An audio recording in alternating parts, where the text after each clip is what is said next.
some reason, Charles, something doesn't want us to have music at the beginning of this. I don't understand why that just happened. That's all right. Welcome to Wednesday. You're closing in, but the dramatic music apparently disagrees. That's okay. How are you on this fine Wednesday, Charles? I'm a little cold, but very happy to be here. And I mean, this art department needs a gigantic raise, or maybe you should pay them less and they'll do even better work. I don't know if it would be possible to pay less than nothing. But no, seriously, this is really something special. Thank you. I'm pleased that you're enjoying it. And, you know, it's come to be part of the show. I want to illustrate the topics that we'll be discussing with a poignant graphic image. Of course, we've got, I don't know if people even realize this anymore, that Bill Clinton's nickname was Bubba. Right. You know, so we've got Bubba, Ali Bubba. You mean his cousin, his identical cousin. Right. Not related to the great Ortel at all. No. Oh, we should have brought out the hat. I forgot the hat. But of course, Hillary, Bob Mueller, and Rajat Gupta, maybe not immediately identifiable to some people. And of course, he's Indian, not Arabian, as Ali Baba and the 40 Thieves would be. But we're going to be dealing with sort of a Asia, Middle East kind of a melange. Exactly, as you might call it. And I guess there's Hillary and Bill. I mean, Hillary, anyways, on a purple couch. Is Bill wearing purple too? Because purple is, I can't tell if that's purple or not, but it's certainly Hillary. Underneath Hillary is purple, and that's right. The color of the resistance. Yes, the Purple Revolution, of course. Well, this was just imagery from the film there. Now, Charles, I think I've told you that we're now on gab.ai. We've been, you know, I've been uploading some of the material to BitChute and some of these alternative platforms just to, you know, shore us up against any possible censorship or any of these purges that might be happening. Gab.ai has been behaving very oddly.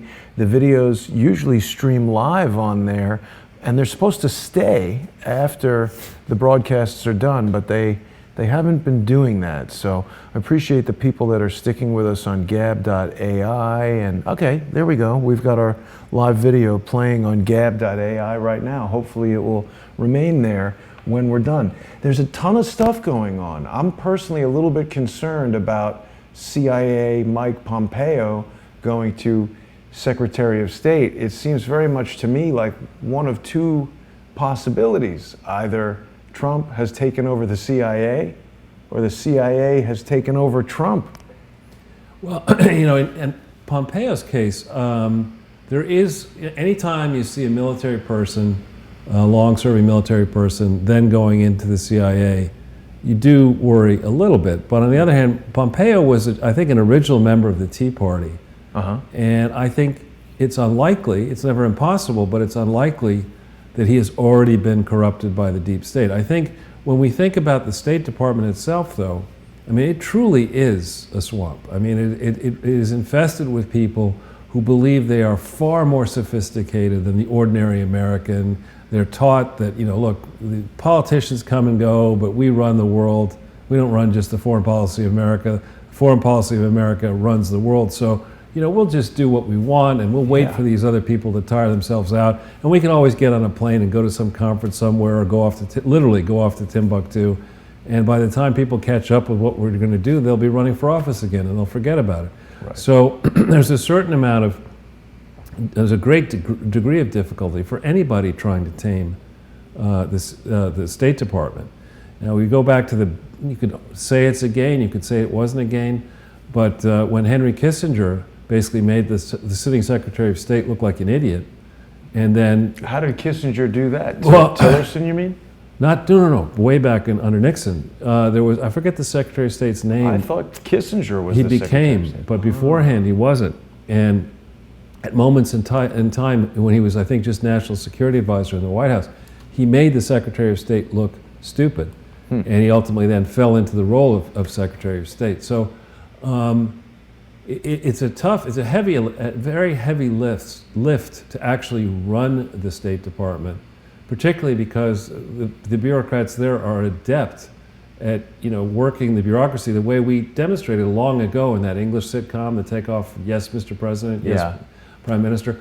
I mean, if you go back into that sitcom, Yes, prime minister and yes, minister, you'll see in the way in which the consummate bureaucrat Humphrey manipulates. That's the same thing happening in the State Department. So I always thought that Tillerson was, I mean, good on him for being worth, say, $500 million worth of Exxon, saying, you know, what I think I want to do is, rather than retire and hang out in Texas and have a good old time, why don't I go and try to work with Donald Trump as a second fiddle, with the great responsibility of actually being inside Washington, D.C. as little as possible, as I try to take control of a bureaucracy where everyone's trying to chop my head off.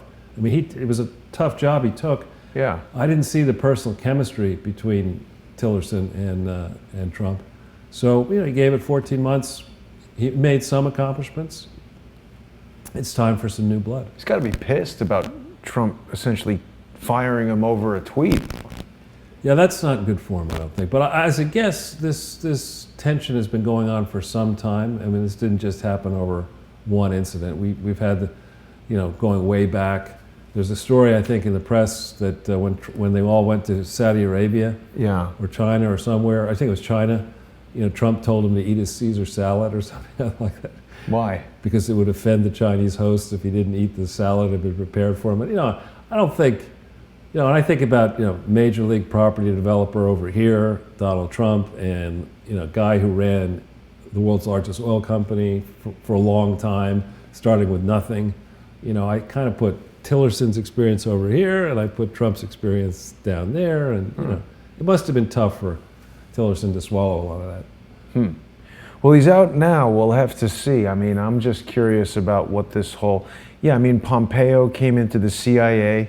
He went and gave that Medal of Honor or some sort of medal to the previous Saudi Arabian crown prince, who relinquished his crown to Mohammed bin Salman, who is now the crown prince.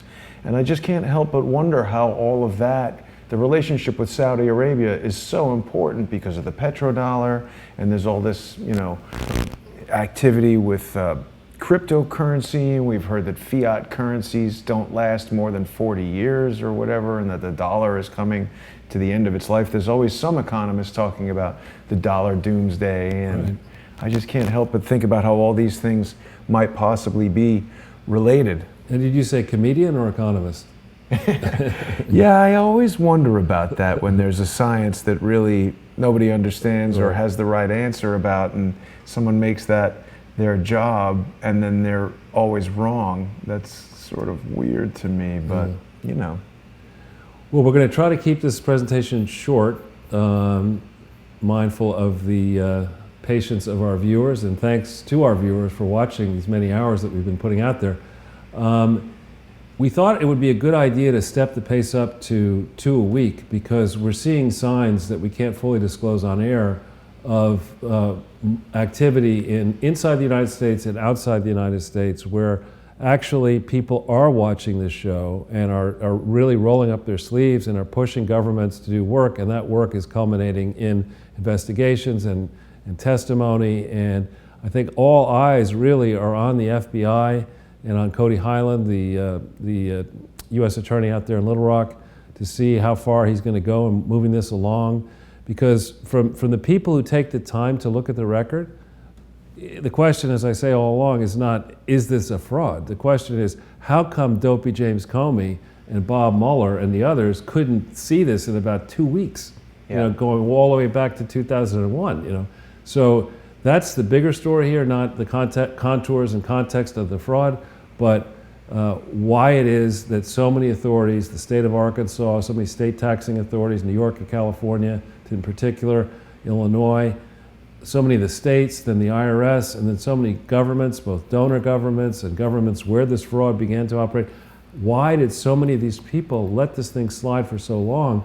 And then, if we're going back here to October 23rd, 1997, when, you know, Al Gore had by then invented the internet, but it really wasn't used that much, really, I would say until 2002, when broadband penetration came to the fore, began to come to the fore. So, you know, in this long period from 1997 to the present, What has happened is that security services inside the United States and outside the United States have had the ability to snoop, whether lawfully or not, and that the information they were able to see is not only potentially helpful in defending the security interests of the United States, but incidental collection of information could reveal real-time developments on deals where, a corrupt person might want to gain access to that information, so to circumvent an auction process or a negotiation. That incidental collection could reveal trade secrets. It could reveal information that could be used to blackmail somebody, influence them in a variety of different ways. I mean, we've heard a ton about influence operations.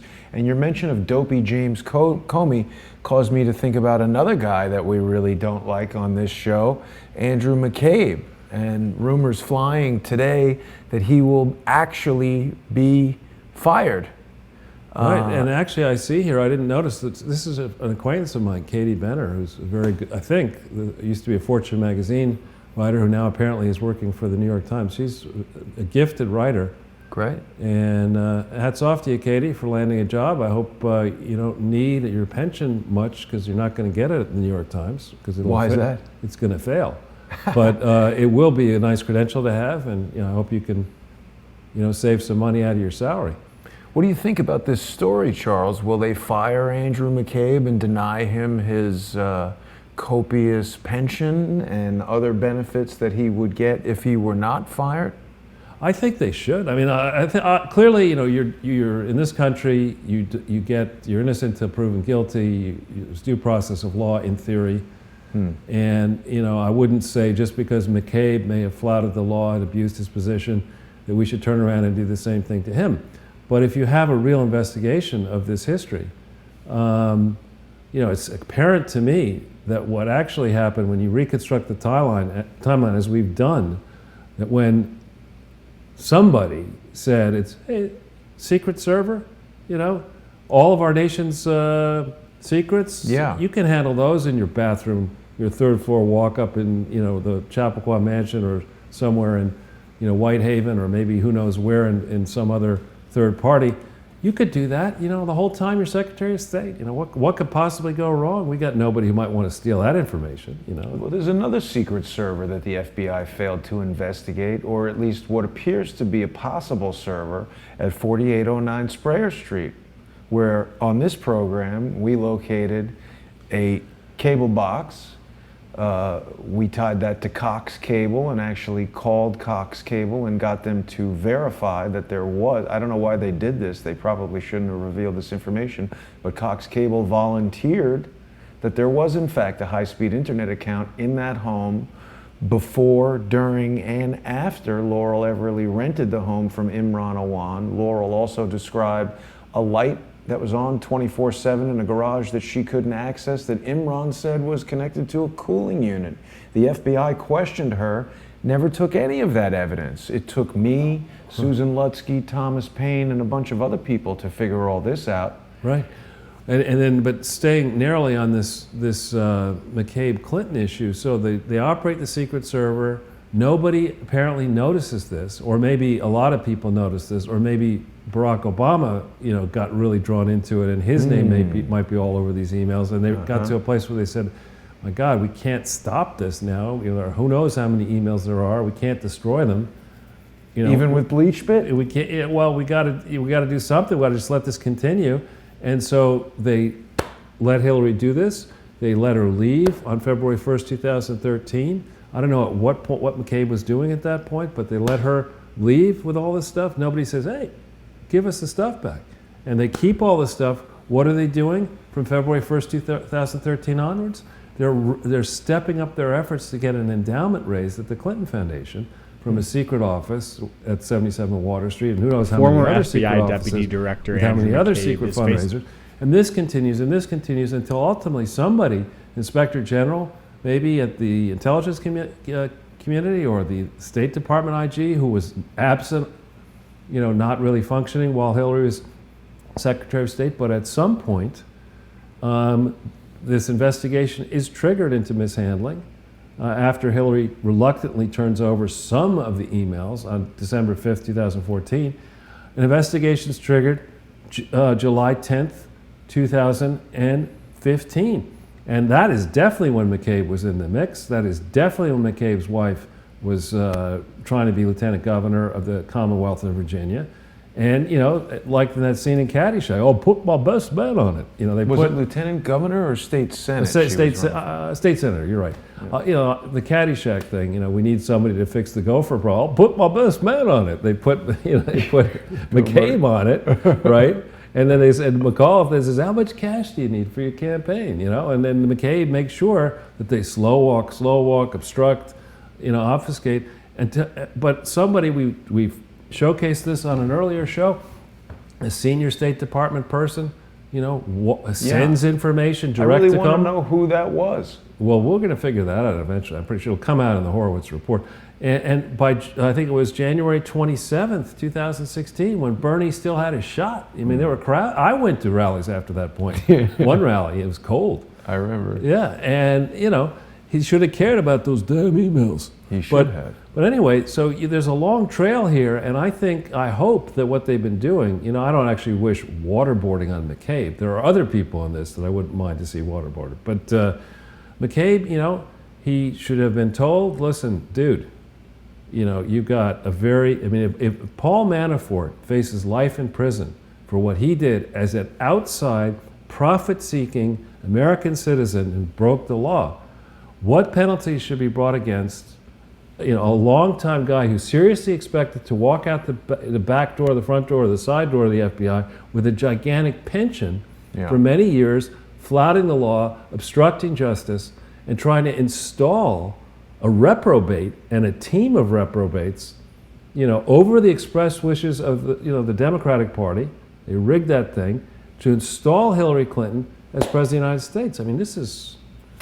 Yeah, I mean, listen, as someone who has been the subject of persistent false allegations, I'm a big supporter of considering everybody innocent until proven guilty. But firing someone doesn't require the same level of assuredness as convicting them of a crime. I think certainly failing to, just failing to investigate the things that we talk about on this program every week is sufficient grounds to fire McCabe and say you did a terrible job as assistant director of the FBI. Not to mention the firsthand testimony we've heard from Robin Gritz, you know, various other accusations. I think those are suitable for firing and denying the guy his pension, certainly receiving the money for his wife's campaign, his violations of the Hatch Act. You know, I think all of that is grounds, legitimate grounds for his firing and his denial of pension. As far as putting him on trial, that's going to face tougher standards as far as proving what he did. But I would be delighted to see Sessions or Trump fire McCabe and make sure he doesn't get paid any more money from our taxes. But perhaps that's a good moment for us to begin with the ever-loving slides. Sure, yeah. So this is a long-running saga, at least when it comes to the Clinton Foundation. It dates back over 20 years. And it will be, you know, assuming this story does get told, as I believe it will get told, with people around the world, and to those listening from around the world, thank you very much. I'm now getting a stream of inquiry from all over the place, and people are watching this show. They're doing their own work. They're, you know, contacting appropriate members of governments in multiple countries. They're getting reactions. They're sending those reactions to me. I'm trying to respond. I'm sending them around to members of the press that I know around the world and other people. And, you know, it's coming together nicely. And now we have real hard deadlines, time deadlines. And we've got people prepared to enforce those deadlines because when you report on a public charity, this is supposed to be a charity stepping in the shoes of government, broadly representative of the people at large. You cannot turn something like this by amending the bylaws, putting it in the control of one family for their lives. You're not allowed to do that. I mean, you can't probably even do that in England, where there's still a monarchy, right? You certainly can't do it in the United States. Yet, in fact, they did do that. They done did that. And they did it, you know, the interesting thing here is they done did that on November 2nd, 2013. And I know of a story that's coming out momentarily that's going to take people through this, and it's going to explode heads. Because what they actually did in terms of making these changes these changes were so boneheaded that even a first-year law student, or strike that, somebody, that young Sheldon, who's a pretty smart guy, that the spin-off from, young Sheldon, supposedly a genius at age whatever, 10. Young Sheldon would have seen this in a nanosecond, and even members of his, 6th grade class would have seen the same thing. The dunce in the class would have seen that, if you're supposed to be a public charity, that is broadly representative of the public, independent, no one person dominating the charity, and if you've already done a big thing, and that is crookedly build the center, the massage parlor in Little Rock, and attempt to turn it over to the National Archives by a long-dated agreement that you struck on November 18th that said you will always be a public charity. You can't do that, and then when you're gearing up and you figure, I got smashed by this outsider, Barack Obama, from who knows why, because obviously I was the better candidate. I'm going to have to do everything I can to get it right this time. I got to rig everything. I need a ton of money, so I better start preparing for this. I know what I'll do. Why don't I totally game the Clinton Foundation and make sure that our family controls it and nobody else controls it? And we're just going to do that because I'm going to be the president, and after that, the law won't matter. Right. I mean, if Democrats, if Bernie Sanders, if there are many thinking Democrats, if they had known, if all these highfalutin law professors who pontificate about Trump and this is a problem and that's a problem, take a look at this record and explain to us why it's okay to do what they did on November 2nd, 2013, when Chelsea Clinton was one of 3 directors of the Clinton Foundation, to arrange a vote to entrench your family and put your mother and put your father in control of a charity that's not supposed to be governed like that, and therefore to put it in the jeopardy that this charity now faces, is a dumbass move, right? And here you have Hillary Clinton. How many years in a row has she been on the list of the smartest lawyers in the world? What does that tell you about how smart lawyers are? I do know some smart lawyers, but I mean, unfortunately, they're working with us and obviously not working with them. So anyway, this is something that is coming in now. We've done a lot of work on it. There's been a lot of resistance. We're trying to actually persist, for the cause of truth, justice, and the American way here. Well, one of the most interesting things about what we've been doing every week is that it seems to me you always have, like you just spoke about how they brought the Clinton Foundation under the control of one family, and it's a public charity being controlled like a private charity, and that's a felony. That's fraud, right? It's charity fraud. Well, what the standard would be, and again, I'm not a lawyer, but the question would be, is what these people did, is it reckless, right? Is there reckless disregard for the law? And if there is reckless disregard for the law, which I think this long pattern over 20 years shows, of misbehavior in Arkansas, misbehavior, lying in every state where they operated, lying in every country where they operated, procuring false accounting statements, holding those out as being valid when they weren't, raising declared billions of dollars and who knows how much undeclared billions of dollars, failing to disclose their conflicts of interest, failing to ensure that sums that were raised were used for their intended purposes. You go, and it's not like it was, I did this in a week. I mean, you did this over 20 plus years. Yeah. You had how many campaigns? You had how many fundraising efforts to pay off legal expenses for other scandals? Right. Right. And so this should be a test case. The utility of this foundation in the end will be, I think, if it's fully exposed, you'll say, when you're thinking of doing, like if you go in for your driver's license or jury duty, you have to go through this, this film about jury duty and how it works. You're going to have to watch something of like how not to do a foundation. This is what the former president of the United States and an aspiring president of the United States who wanted to be the first female president of the United States, this is what they actually did. This is how badly wrong that is. And these are the penalties they should suffer, which should include giving all of their money back, never, including their pensions, never having the ability to serve in a responsible office of any kind in a charity, in a for-profit, never being, they should be felons, so they can't vote and they can't run for office, except maybe in Arkansas. Or there'd be no candidates otherwise. But the point I was getting at is it feels to me like every week you bring up one thing, where if that were the only thing they did, it's still a huge criminal violation that they should be charged for, and you just keep stacking. It's like logs on the fire, and we've got this huge bonfire going now, and I really am starting to get the sense, along the lines of what you were saying, that on an international level, Sunday with Charles is really starting to move the needle and get people's attention in a lot of different ways. Well, thank you, thank you, Jason, for giving me so much of a platform and for all the time and effort you put into the show.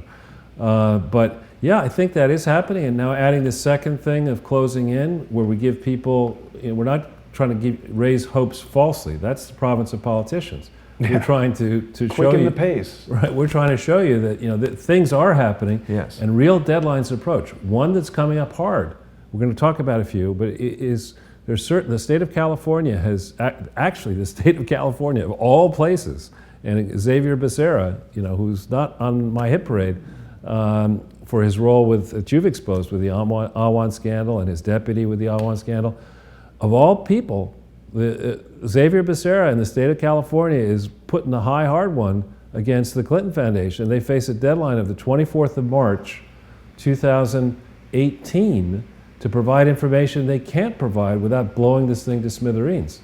And they're just one of the states that has a near-term problem. The state of New York has a near-term problem. And as other states cotton on to the fact that the Clinton Foundation changed their bylaws, you're supposed, anytime you make a major change, and you've registered to operate in a U.S. state, you've got to inform that state of the change. And they didn't do that. They didn't inform California. They still haven't informed California yet of this change.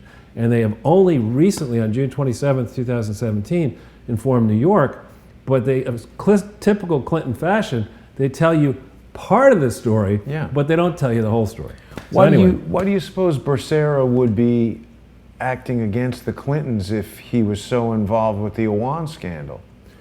I don't know. I can't explain that, but I can explain why a member of the non-septuagenarian crowd in the Democratic Party, the non-Biden, non-Clinton, non-Pelosi, non-Feinstein, et cetera, wing of the Democratic Party, would look at this and then say, wait a minute, what an opportunity we have here. I mean, the older crowd is going to be thinking about, I don't know, My Pillow commercials and watching Fox News commercials. This group who's 40 to 50 to 60 years old, in the Democratic field, it's wide open now. So he may be thinking, I know this is the way I'd be thinking if I were a politician, wait a minute, Obama's out. Obama is a force to be reckoned with in history, but until he changes that foundation and fixes it as the way I have advised, I hope you're listening, the way I've advised you to do it, unless you do that, you've got no prayer of getting back into politics. You've got to own up your mistakes. And you continue down this path of thinking you're going to slide Michelle in while you still operate this foundation the way you're doing, Clinton style, it ain't going to work for you. So they're isolated, and who else is there, right? I mean, so Xavier Becerra was Oprah. one of the, who? Oprah. Oprah, right, yeah. Well, there's George Clooney, we can't leave him out. Yeah. Well, we'll have to see what happens there with Mr. Becerra. It is certainly an interesting array of circumstances. The Awan scandal keeps getting suppressed and pushed back as far as the hearing goes, so who knows what they have in mind. So we'll just quickly go to the next page and remind people of our standard approach to operating. We broadcast here within the United States of America where, notwithstanding efforts of many in the PC crowd to eliminate the First Amendment does in fact operate to protect the free expression of all opinions, but especially what we believe are informed opinions. And here, as is always the case, we are expressing views following a lot of work, and we're providing you access to links that constitute source material for our work and our analysis. We encourage you to check all this for yourselves and think for yourselves. We're not trying to spoon feed people. We're not trying to tell you what to do. We're trying to engage your minds and your interest and your enthusiasm. And thanks to the many people in Crowdsource the Truth, which is growing now, I think, in subscriptions and doing well. Over 50,500. That's very good. And we're starting to see that, I see it on my Twitter feed, that people are indeed acting and sending articles and links and suggestions around, and it does catch fire. I mean, it's really getting a lot of attention. For your convenience here, we still have this playlist. I don't know if it's recently been updated or not, but perhaps. I believe it has. The Pinko Panthers. Well, yeah, that was our last episode on Sunday, right? Yeah, there you go. So yeah, I got to say that we tried to discuss with the great Inspector Clouseau the idea that the presentation should be kept to a short duration. But when you get into something that's as complicated as the largest donor to the Clinton Foundation, this Unitaid fraud, Fabian has done enormous amounts of work on it. I mean, thousands of hours of work on this. And so, thank you, Fabian, for all your great work. Sorry, listeners, that it took 3.5 hours, but please remember, as we go through this, what we're trying to talk to the prosecutorial teams around the world. Right. And typically these teams have many, many people on them.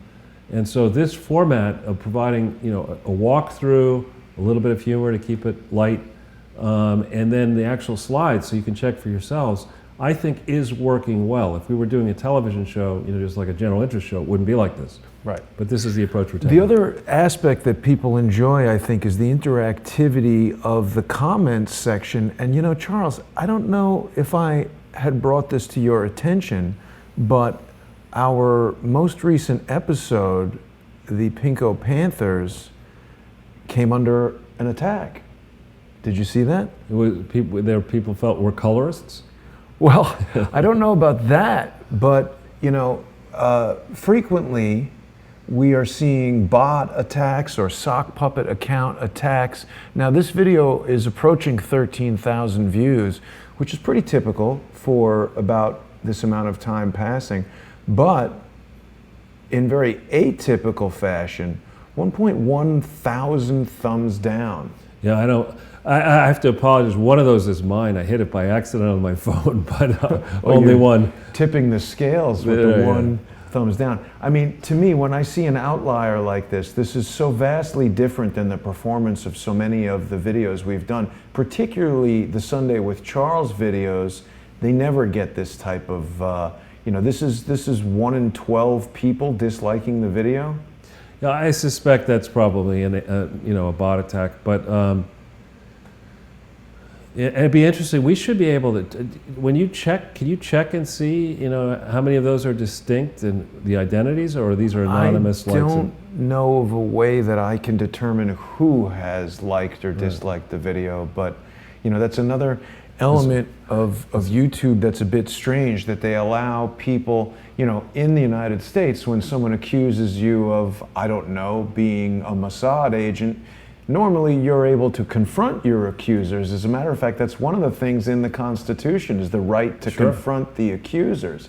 But a problem that I have with Twitter and YouTube is that they really facilitate these types of anonymous attacks from people who spread false information and maliciously use fake identities to try to do these types of things. So I like to bring it to viewers' attention, not to feed the trolls, as they say, but so that people can understand what's going on. These things are done in an attempt to sway people's opinion, and I want everybody to be aware of what's going on there. So this thing aired, you're saying, at, when did it air? Was it 3 p.m.? Sunday at 6 p.m. 6 I think p.m. we started, right? Was it? I'm just forgetting. But so what time was it then in India? In India, I don't know. So I think it's 10.5 hours ahead. So Hillary probably woke up, she's sitting there. Activated the bot farm.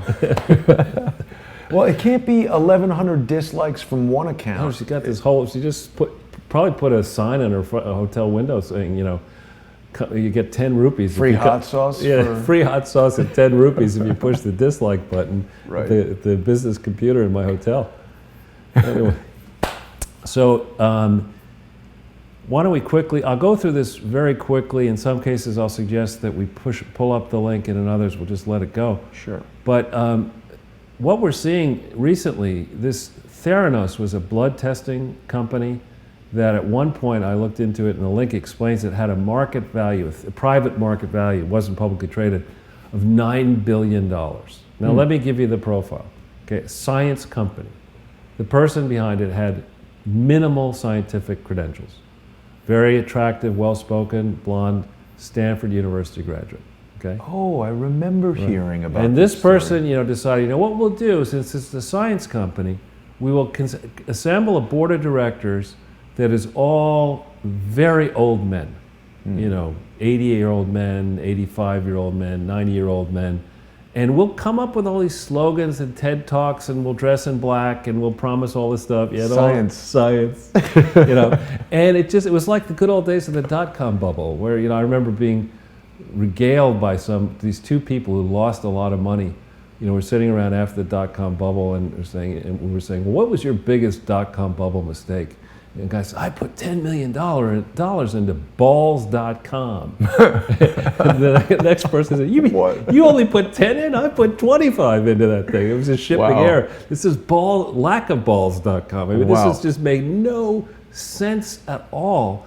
But here they're landing on this person hard. And one of the sad but funny things about this is, who is the CEO?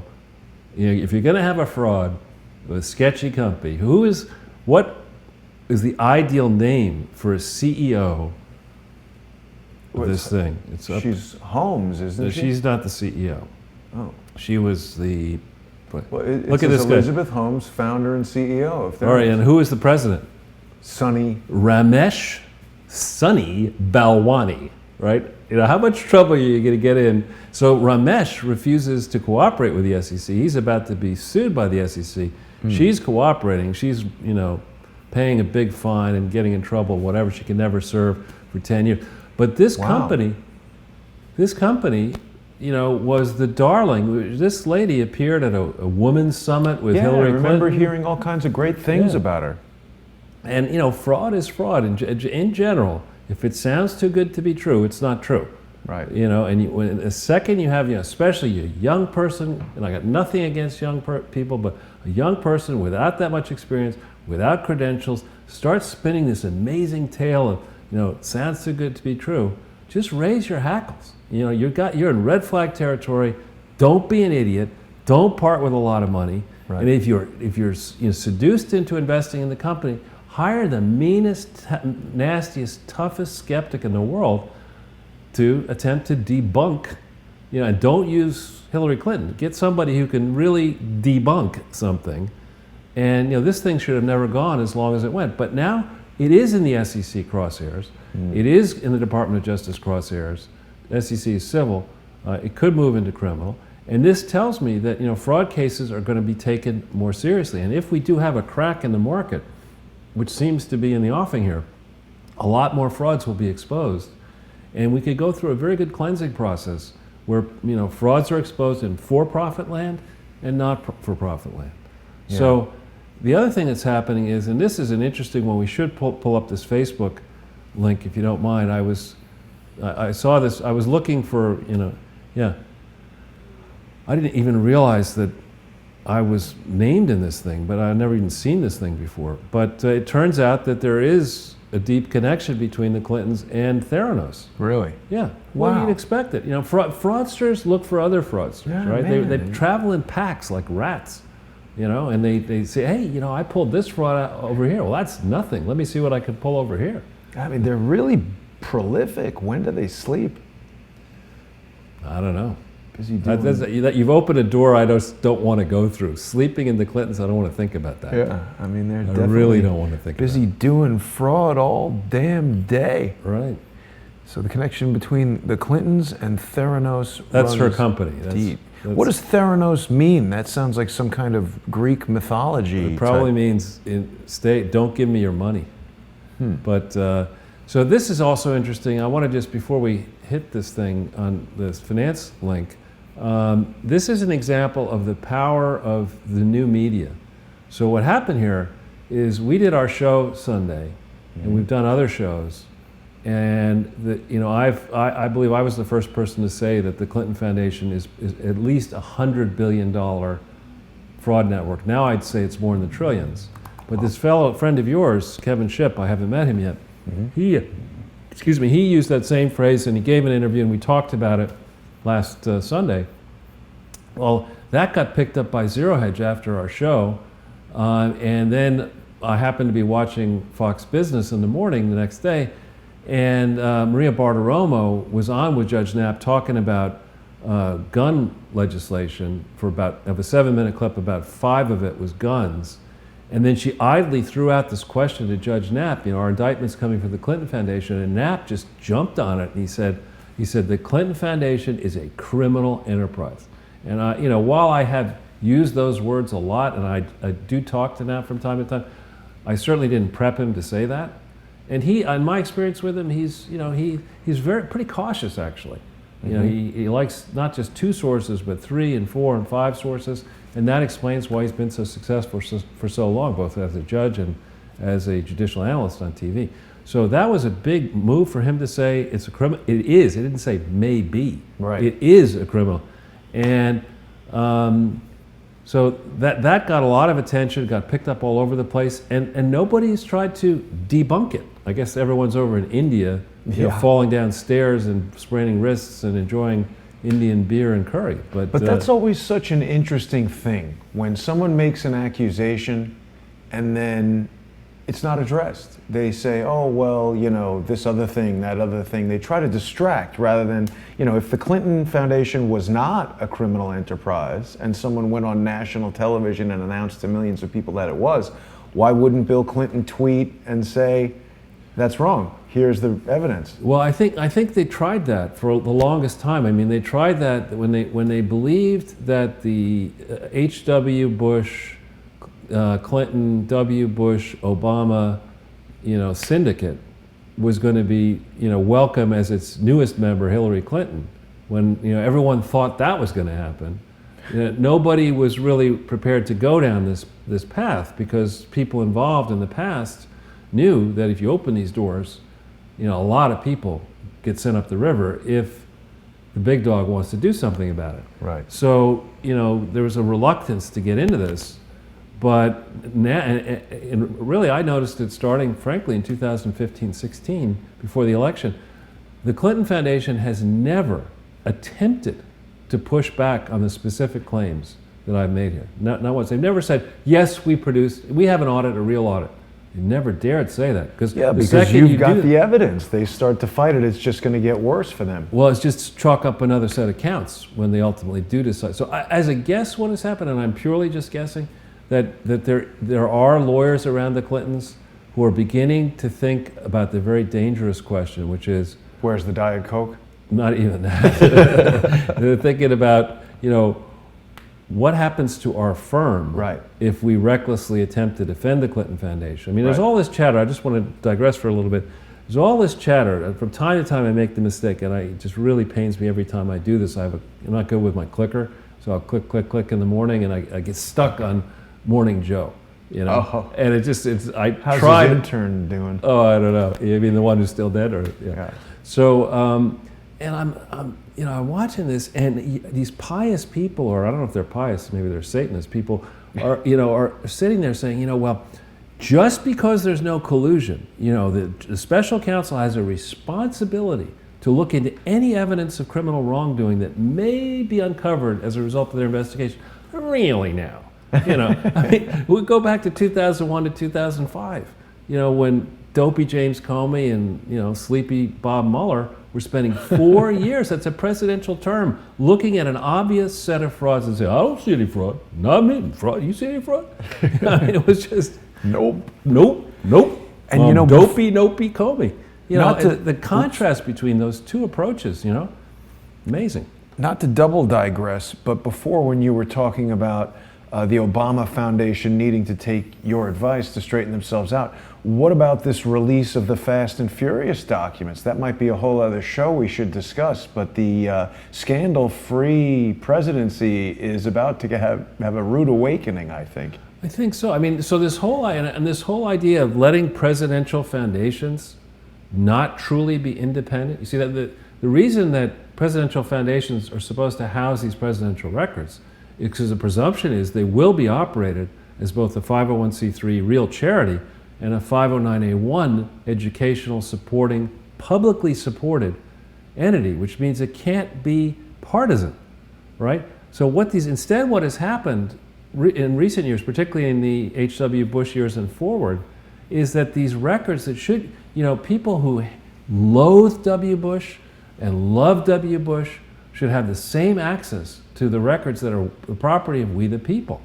for all of these presidents. That's not what's happening. Instead, I'm quite certain that many of the records we deserve to see are in the portion of the William J. Clinton Foundation locker room there, filled with massage oils and whatever. Stripper outfits. Say whatever, little nun outfits or whatever. I mean, there's some really important records are either burned, bleached, bit, or missing. And that's not it defeats the whole purpose of having these presidential foundations. It's just to be able to study the history of a particular presidency, right? But not to only give it an A grade. I mean, if you didn't have a presidential foundation, these records, in theory, would be in the National Archives, right, in a warehouse, right, or maybe in some special building. But you would have equal opportunity if you're to steal it and put it in your pants. Yeah, and to leave. pull a Sandy burglar or not.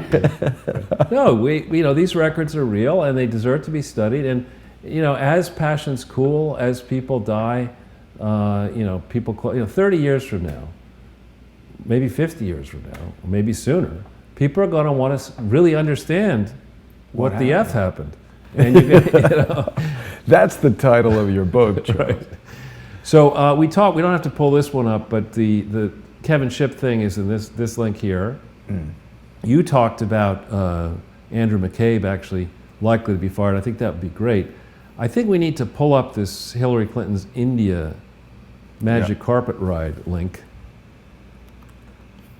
Now, this is funny. And for those people who want to give the Russians a hard time, Jason, and our viewers know that I have done interviews with Sputnik, done lots of interviews with many different organizations, and I have to commend, actually, the people I interact with at Sputnik, and there are several of them, are extremely professional people. English is the first language of one of them and not the first language of another one of them. But they put these articles up, and this one I found pretty hysterical, Blame the Sandals. Well, they may have finally found out the reason why she lost. It was the sandals. Yeah, but now I have been to India. I think I've mentioned I've been there 15 times, and I have traveled. I think I've been to 65 countries in total, and I have some sympathy for the conditions in India, even for a celebrity traveling Pasha style. I mean, that's not the most elegant way to get down the stairs. Didn't we hear something about her vision problem affecting her bottom field of vision and making she stairs? threw off a shoe again. There you go. Her stairs, walking on stairs is very difficult, I believe, because of a reduced vision symptom from her brain injury. Well, but just from my experience, in India, and I think that was in a big city. Crappy the stairs. last thing you want to do in India, even at and I've been to some fancy private homes and stuff like that, is take off your shoes and socks and walk around on the street. I mean, there's a lot. I mean, I remember I was in Bangalore. I was there last time for 3 months, and I have good friends there, many good friends in India, and I knew the area well enough. And I almost began to get cocky about not looking down at the sidewalk as I was walking down a street that I'd been back and forth every day for 75 days in a row or something like that. Thank God I did, because in the intervening evening, some idiot had decided, like on the equivalent of Fifth Avenue, to take out 6 feet by 12 feet. Turd Vindaloo? No. to take the pavement out and have a 20-foot drop, into like, who knows what. I mean, a real asshole of, not just that, but metal and glass and all this kind of stuff. You'd be walking along the street, these idiots, the scruffies who walk down the street looking at their cell phone. If I hadn't looked down the street, I would have been, dead. Wow. So the last thing you want to do is what she did. But wow. So that's not going well. No.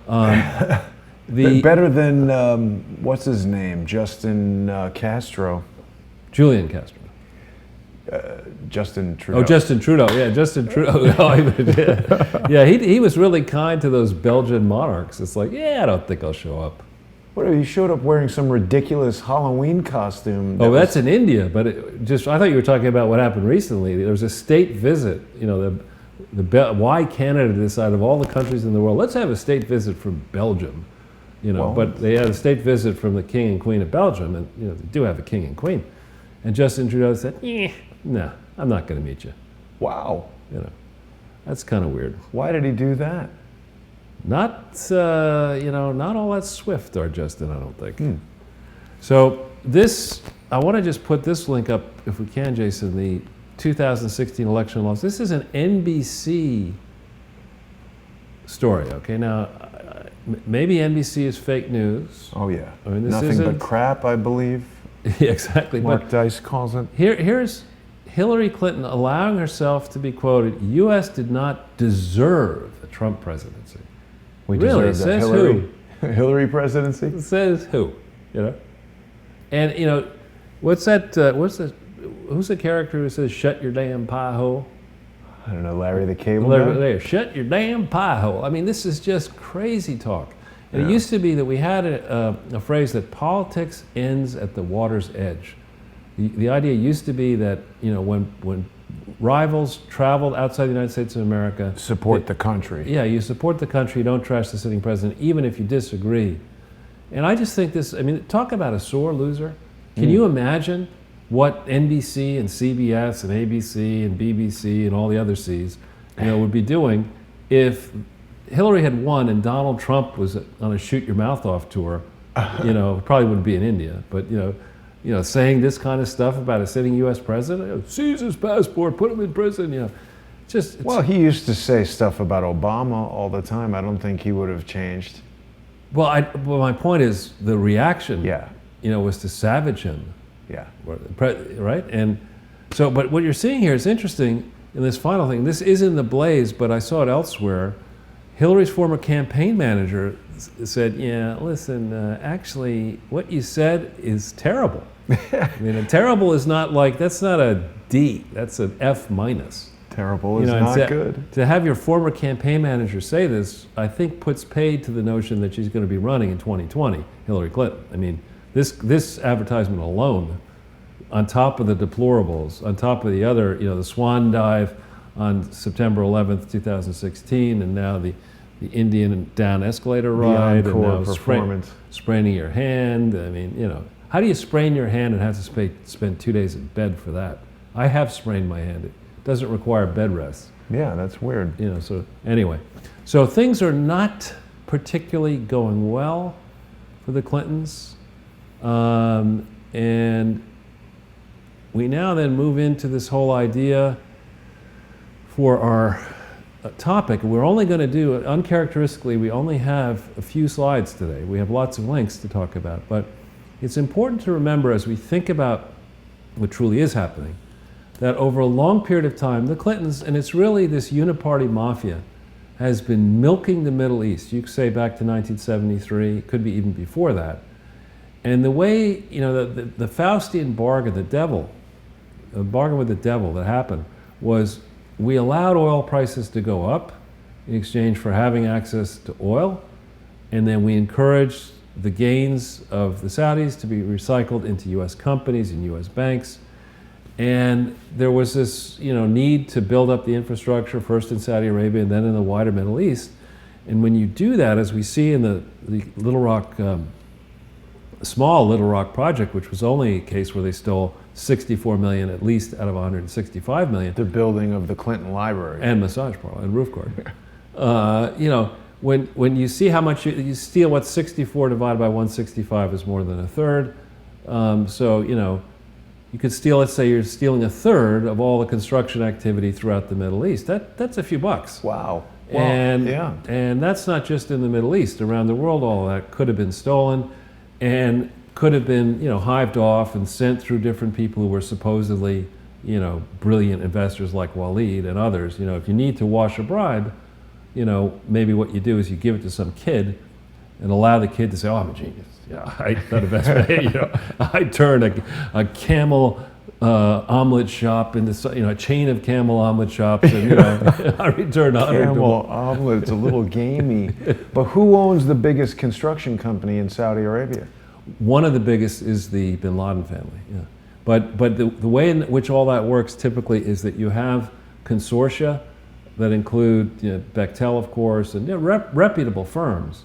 But when you're trying to do projects that require government approvals in countries like Saudi Arabia, where the laws don't favor the foreigner, you can get involved in, in basically marking up the cost of the project, in looking the other way as money washes into pockets where it shouldn't go. So what we're seeing here, and I'm not saying Donald Trump has been engaged in corrupt construction projects, but I am saying that Donald Trump has a lot of personal experience trying to do big projects around the world and would be familiar with the tricks that do operate. For example, I'm aware of when you take the use of concrete and the use of stone.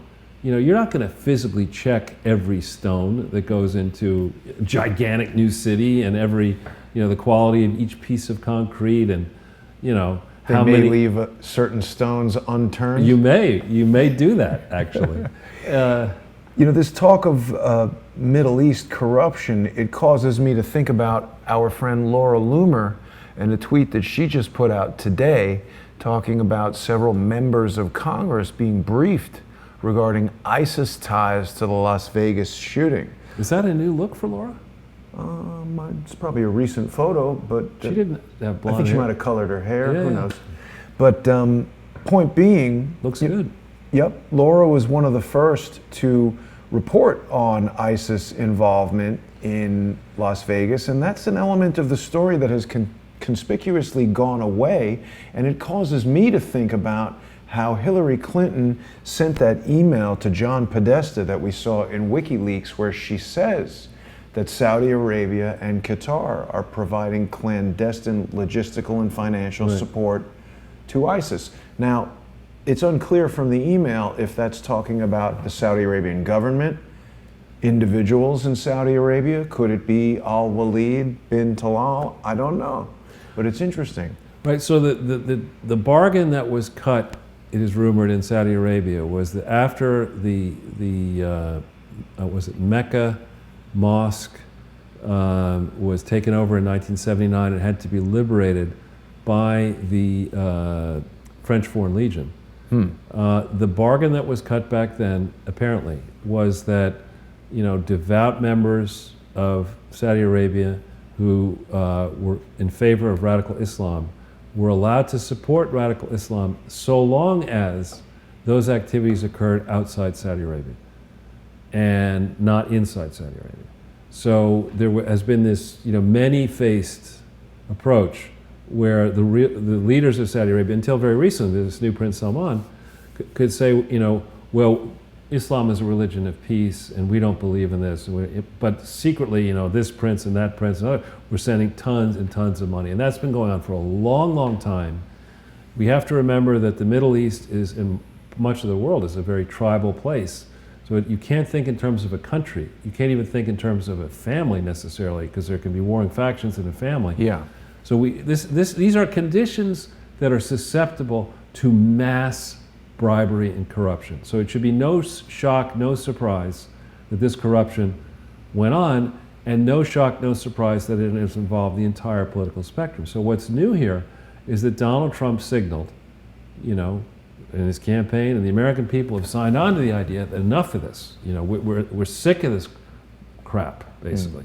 So the full story on how the Clinton Foundation may have been used, this loosely controlled, uncontrolled amalgam of messes around the world, how it may have been used as a way to launder dirty money, as a way to fund political campaigns, not just in the US, but in other countries, to enrich the Clintons, to pay for their life. That full story has not yet been told. But it is safe to say that in the election of 2016, and even to a lesser extent in the primaries, but in the general election, the suspicions people had about the Clinton Foundation, and most importantly, and it's interesting this would be here, this Clinton Global Initiative. I got in a fight with somebody once when I had to sue and get my money back, and they said, well, Charles, what is your investment philosophy? You keep talking about investment philosophy. And I said, well, it's very simple. I like to invest in companies that actually exist. And similarly, money. I like to donate to charities that actually exist. And this Clinton Global Initiative never existed. It was started in September of 2005. It operated illegally right the way through it until October of 2010, when crooked Lois Lerner, under the aegis, or with asleep at the wheel Robert Mueller, allowed the Clinton Foundation to be reorganized and this new Clinton Global Initiative to be created in 2010 with federal tax authorization. All of this, the crooked deals, the bulk of the crooked deals that where there was a pretense of papering them over, went through this Clinton Global Initiative. And we have, I think, 35,000 people in the FBI.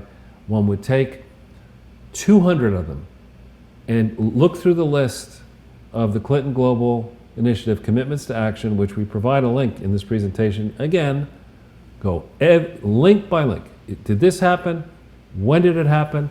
Who was involved? Across what states? Where's the paperwork? What money changed in? Who benefited from it? Deal by deal by deal by deal by deal. You go through that, you target those people, you have a trial.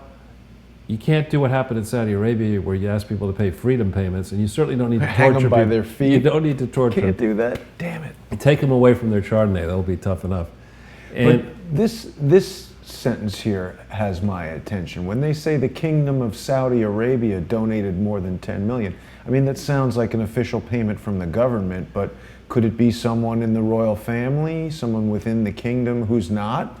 I think a little bit of both happened. So we do know through John Solomon's excellent reporting in 2007, with I think it was Jonathan Birnbaum. They were both at the Washington Post. We put the link up before. We do know that a researcher went into the Clinton Foundation when its security was not really organized properly and managed to view a list that showed a $10 million contribution by the time of 2007. We also know, so the records of the Clinton Foundation on their site, which they cannot now pull down because there's a Wayback Machine and it's already been copied, provide the details of the amount of every individual donation, major donation, for 98, 99, 2000, 2001, 2002. 2003 is very suspiciously missing. FBI, have you found it yet? It's missing. 2004, though, the year in which they finished the massage parlor and research center, that has every single major one down, and there is a $10 million donation in 2004, and it would make sense for Saudi Arabia to put the money in before the thing was up and running. And from memory, that Why? should just be part of the groundbreaking ceremony, or the opening ceremony on the 18th of November 2004. The biggest single donor. You get on the right side of the Clintons, and it's good PR. 10 million for them? That's it's like a It's change for sure. But couldn't the Clintons just make up those numbers and put fake numbers in there? I mean, couldn't the Clintons have made up a lot of numbers? Of course. Yeah. That's when you open, when you go through the door of saying, there are a whole bunch of rules, state, federal, foreign. Yeah, no, Don't worry about that. Let's go over here. This is a rule-free environment. We've got fact-free news and rule-free foundation. So you're right. Yeah, you could just make it up. And therein lies a whole area where the state of California that has tax deficits, the state of New York deficits. You allow a crooked foundation to just start issuing pieces of paper that say, "Hey, Jason, you want to cut your tax bill?" These ads you see on television, for the investment funds. Our funds never go down; they only go up. Your tax problems will only be solved. Just pay me something, and I'll give you a piece of paper that said you gave a $10 million donation to my crooked foundation that nobody's going to check. So yeah, that kind of stuff did happen. But I think in Saudi Arabia, they did, in theory, give a $10 million donation. Now, what I do know happens in the Middle East, I've never been a part of it, but I've heard of it, is that in certain nations, the rulers of the nation are even sloppier. A ton of money. Right? And so the whole game is to convince the ruler, who's not really thinking clearly, that you really do need a $10 billion airplane order. Right? And you're sitting around, with a hookah pipe and, watching the belly dancer and doing whatever you do. And do you think I'll buy $5 billion? Well, let's try 10. Why don't we try 15? So you go and you get 15 billion, but you only spend $5 billion, and then you give $10 billion to Prince Walid or somebody like him to spirit it outside the country into Switzerland or wherever. And people get to notice this. In our NSA, other people get to notice this, and they say, we see what's going on here. All right, these people need protection. They like to travel. They go into Europe. They hang around with hookers and compromising positions. And therein lies this really dirty scenario where multiple security services around the world likely have dirt on all these people and start scamming them and dossiers and this and that. And that world needs to get cleaned up. Yeah. So, this is shameless promotion, self-promotion. Forgive me for doing it, but this is the first, I forgot about this one. This is the first article I wrote, the second thing here, on March 4th, 2015. This is just as the Secret Server scandal is blossoming. Surprisingly, this was in my early days. I was quite happy to get 592 Facebook shares, but that's not very many. And then I went back and I read this and said, for when it was written, this was early on, March 5th, 2014. This is 15 rather, March 4th, 2015. This is, before people had really dogged this thing. People need to go back over this ground, the very beginning, and let's understand how it came to be that Hillary Clinton was given the right to have a secret server. And she just did it. It's like everything. But that's really not the way. I only know from when I was at Dillon Reed and afterwards Nick Brady was Treasury Secretary. I interacted with him. That's not the way it happened with him. I mean, they're very. I actually tell you one vignette. We were going to meet Chris Brady, my later business partner, and Nick's son. We're going to meet. Actually, we were going to the confirmation hearing for Jay Powell. The current Secretary, Chairman of the Fed. And we got there early from New York, went to Washington, D.C., we went over to the Treasury Department, we roll into the main entrance, I walk through, present my ID, and they stop Chris.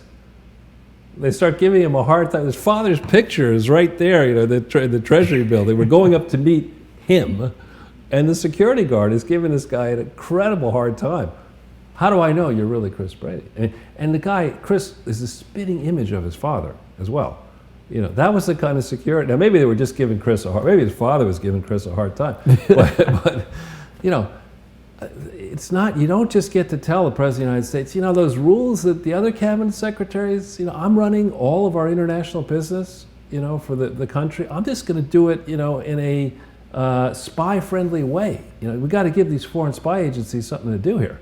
To look at my emails. It's still amazing, Charles, how many people think the email scandal is nothing and it's a right-wing conspiracy and she won't do it again and she didn't mean to do it. I mean, it gives you tremendous insight into the psychological tactics that they use where they'll just say something irrespective of the evidence, the facts, the situation. They'll say something. And they've generated so much charisma, so many fans, so many people who just like Hillary Clinton in the same way that you like Taylor Swift or Kanye West or whatever, someone you don't know who you like just because of the image projected on television. They could say whatever they want and a ton of people believe it. Yeah, or you get the mailing list for, Kim Kardashian or, was it the Manhattan Housewives? And then one of those shows, but now you're down to like the Des Moines, Iowa Housewives or something. You get the mailing list for that. The overlap with the Clinton campaign list is probably huge. All right, so this piece, we tried to get it. I don't know if we could get it or not, this one. Oh yeah, we have that. I mean, this came out before the election. And this is that, I think, Australian fellow who was writing for The Hill and now writes for Axios and very frequently is on Fox News panels. But this is a pretty negative piece that came out after Bernie was no longer viable. And in The Hill, which I don't think is right-leaning. Well, John Solomon is at The Hill. Right, but there are a lot of left-leaning people. I mean, I think it's more left-leaning than right-leaning. But just talking about some of I don't think they got to, close to the truth in this article, but this was a negative piece, pre-Major League brouhaha with, dopey James Comey reopening the investigation in October. So if we go back into the slide for a sec, I do like, to beat up on Doug Band with regularity. And this is again. We should try to interview him somewhere. Yeah, that will certainly not happen. But this is this Politico story. Politico is certainly left-leaning. This is, they call it a remarkable 12-page document. The stupid memo? I mean, this is the death memo. Hacked memo. Yeah, it was WikiLeaks. Right, but see, they use that word hacked. That's an encoded message to people who like to read fake news that this memo is fake, because hacked means messed with. Right, but so the reason why this is really a remarkable thing, and in time, you know, once passions cool a little bit here, and as, you know, all the people say they would never indict, you know, a former president of the United States and all these, they would never, and once they start doing that, you know, then I think, you know, the 12 honest lawyers who are not on the Supreme Court, you know, are going to start looking at this 12-page memo, and each one will take a page and they'll say, you know, how do we ever let this through here? I mean, how do we ever not check that major league companies like Coca-Cola and other big corporations were actually making donations, both to a Clinton Global Initiative that didn't exist, you know, and paying Bill, I don't know if Coke did this, but paying Bill or Hillary, you know, speaking fees and giving Teneo investment banking assignments and not disclosing any of these interrelationships. And then this idiot, Doug Band, decided, I know what I'll do. You know, I'll write a memo about this. That's a great idea. You know? As I recall, Coke is one of Bill Clinton's favorite products. You talking Roger or Bill? I don't know, they both love it. Yeah. So, I also mentioned in this, it's again, shameless plug, 5 days after that first article, I wrote this article on the, when was that? The 9th of March, 2015. And this, again, only got 280 Facebook shares, I think in part because it was very technical. But what happened is a very well-known, one of the leading private equity investment firms in the world that's backed by sovereign wealth funds, you know, which are the toughest of the tough to get money from. These are governments like Saudi Arabia and others that say, we need a rainy day fund for the 5 generations from now. You're going to manage this money prudently. And it doesn't rain in Saudi Arabia that often. That's right. Save up for that umbrella, because when it rains, we'll need a big one. Yeah. But somehow, Teneo, which didn't exist, you know, it was a new company, had no franchise, no real moat, other than if Hillary got elected, spun a tail, and by 2015, early 2015, somehow managed to convince this BC Partners to invest in Teneo. Now, BC Partners is a firm that only is supposed to invest and take majority control of large, well-known, established companies, which Teneo certainly was not. It's unclear whether they got a controlling interest or just a minority interest, but the point is, it was a big, big mistake, and I think people need to go back over, regulators, particularly in the United Kingdom, need to go over this, and in these sovereign wealth funds, and ask themselves, what the hell was BC Partners thinking? You know, where's the investment? I know, because I ran much smaller funds than this, that the state of the art, anytime you have such a fund like this, you make an investment, you have a preliminary investment memo. Then you have question and answers all written down to protect yourself, that you went deliberately through it. You know, what's the investment thesis of putting money in BC Partners Fund into Teneo? What did I think it would be? What experts did I hire? Yeah, I mean, it's millions of dollars. You'd have lawyers and accountants and advisors. And there's a big file here on how it came to be that BC Partners put money into this Teneo. And then how did Teneo do after BC Partners put their money in, and have they been able to take their money out? There's extensive paperwork on this. And the institutional investors that put money in BC Partners that ultimately then put money in Teneo need to be called to account here. Why didn't you exercise closer control over this? Even if Teneo turns out by some miracle, you know, even if they, you know, shifted strategy and they said, I know what we'll do. We'll take all that BC Partners money and we'll buy a whole bunch of Bitcoins at, you know, 25 cents a Bitcoin. And now even if it's worth $1 trillion, you know, one needs to understand how that money was tapped, who made the decisions, who monitored, what were they thinking. And as a guess, what they were thinking is, you know what, for a modest investment here in Teneo, you know, we're going to know how this Clinton Inc. works. which is going to help us stay out of trouble. And chances are, if she wins, they're going to do, Whitewater was a land deal, in some remote part of Arkansas. Think what they can do with trillions and Hillary Clinton in there, and the Justice Department gamed and the IRS game. Let's go along for that ride. I walked by Teneo, I think yesterday. There was some big protest going on outside the building. Nothing to do with Teneo, I don't think, but I noted that it was the same office building.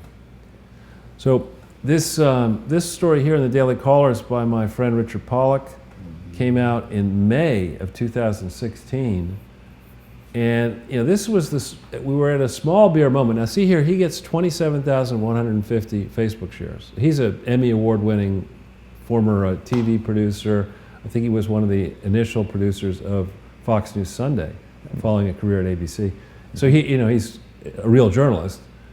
But back in May of 2016, he was thinking in terms of Hillary, the sheiks giving Bill and Hillary $100 million. Now we don't really, to answer an earlier question, you don't really know. If you want to disguise a payment from a corrupt area of the world to a politician, it's kind of simple. I mean, you just, send your houseboy, with a chauffeur and whatever, either wiring instructions or a whole bunch of diamonds, gold, frankincense, myrrh, or whatever, and you just say, listen, tell Omar, what's his name over there, Sharif, for his trouble.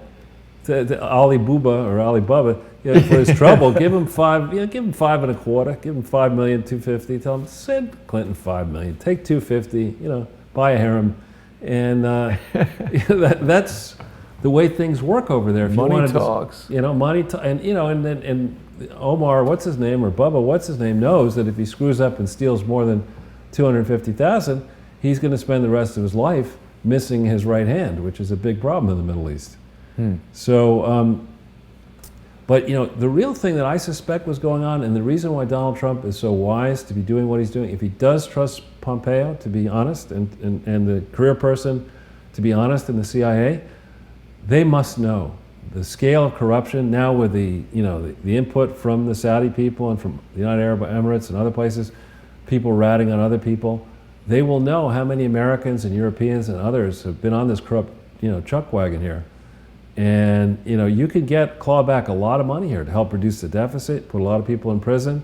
And what I think was going on is Jan Weinberg, our mutual friend who does your show, has Audacity Files. The Audacity Files is demonstrating so ably and effectively. The Clinton Foundation likely was used as a way to route payments to grease arms sales. These different countries that maybe shouldn't have had the quantum or the makeup of weapons that they did get, the way they greased their way through it is they just arranged for, on your way over there, Omar, you're going to drop 10 in the bin for the Clinton Foundation. You can take $500,000 for that. That's $750 to buy Arrow. So I want to, if we can, I'd love to pull up this link here, this Clinton Foundation. This is a link, FBI, I hope you're on this. If we scroll down the page, you can search commitments to action here. Let's, for fun, let's put in Saudi Arabia and see what happens. Where is it? Right there. What would you like me to search? Saudi Arabia? Yeah, let's see if we get anything.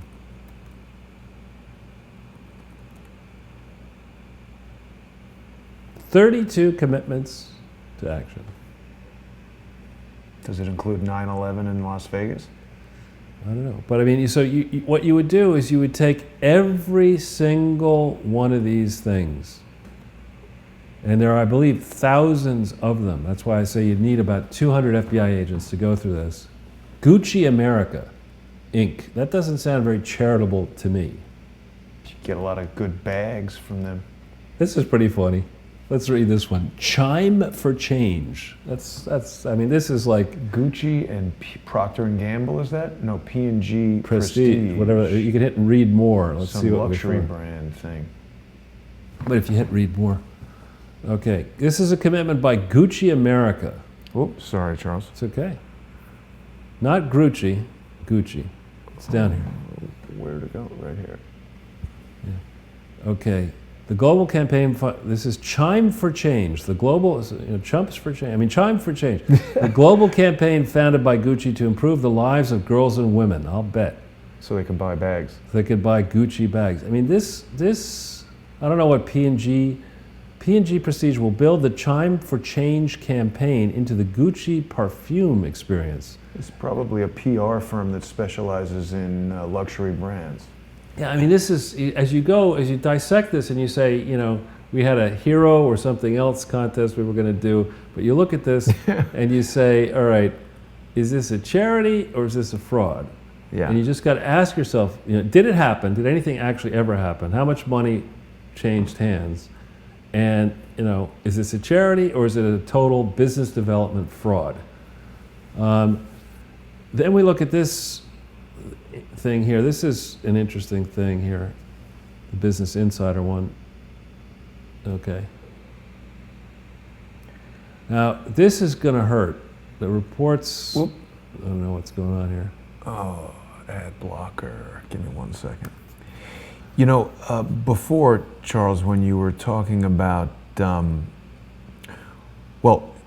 was reminded of a conversation I was having earlier. A lot of people have asked me about this Pompeo becoming Secretary of State thing, which I was certainly very concerned about. And, Kevin Shipp said to me that he feels that Mike Pompeo is an honest man and will make a good Secretary of State. So, I don't know. Hopefully that's correct. Yeah. Well, I think one need never underestimate the degree of difficulty of managing a kingdom like Saudi Arabia that faces the real prospect of maybe not having quite as much oil as they think and having a population heavily skewed to young people who are not educated, there's no jobs for them. Why A not? lot of the jobs that are held in Saudi Arabia are held by expatriates, the real jobs, and the other jobs are sort of like make-work jobs.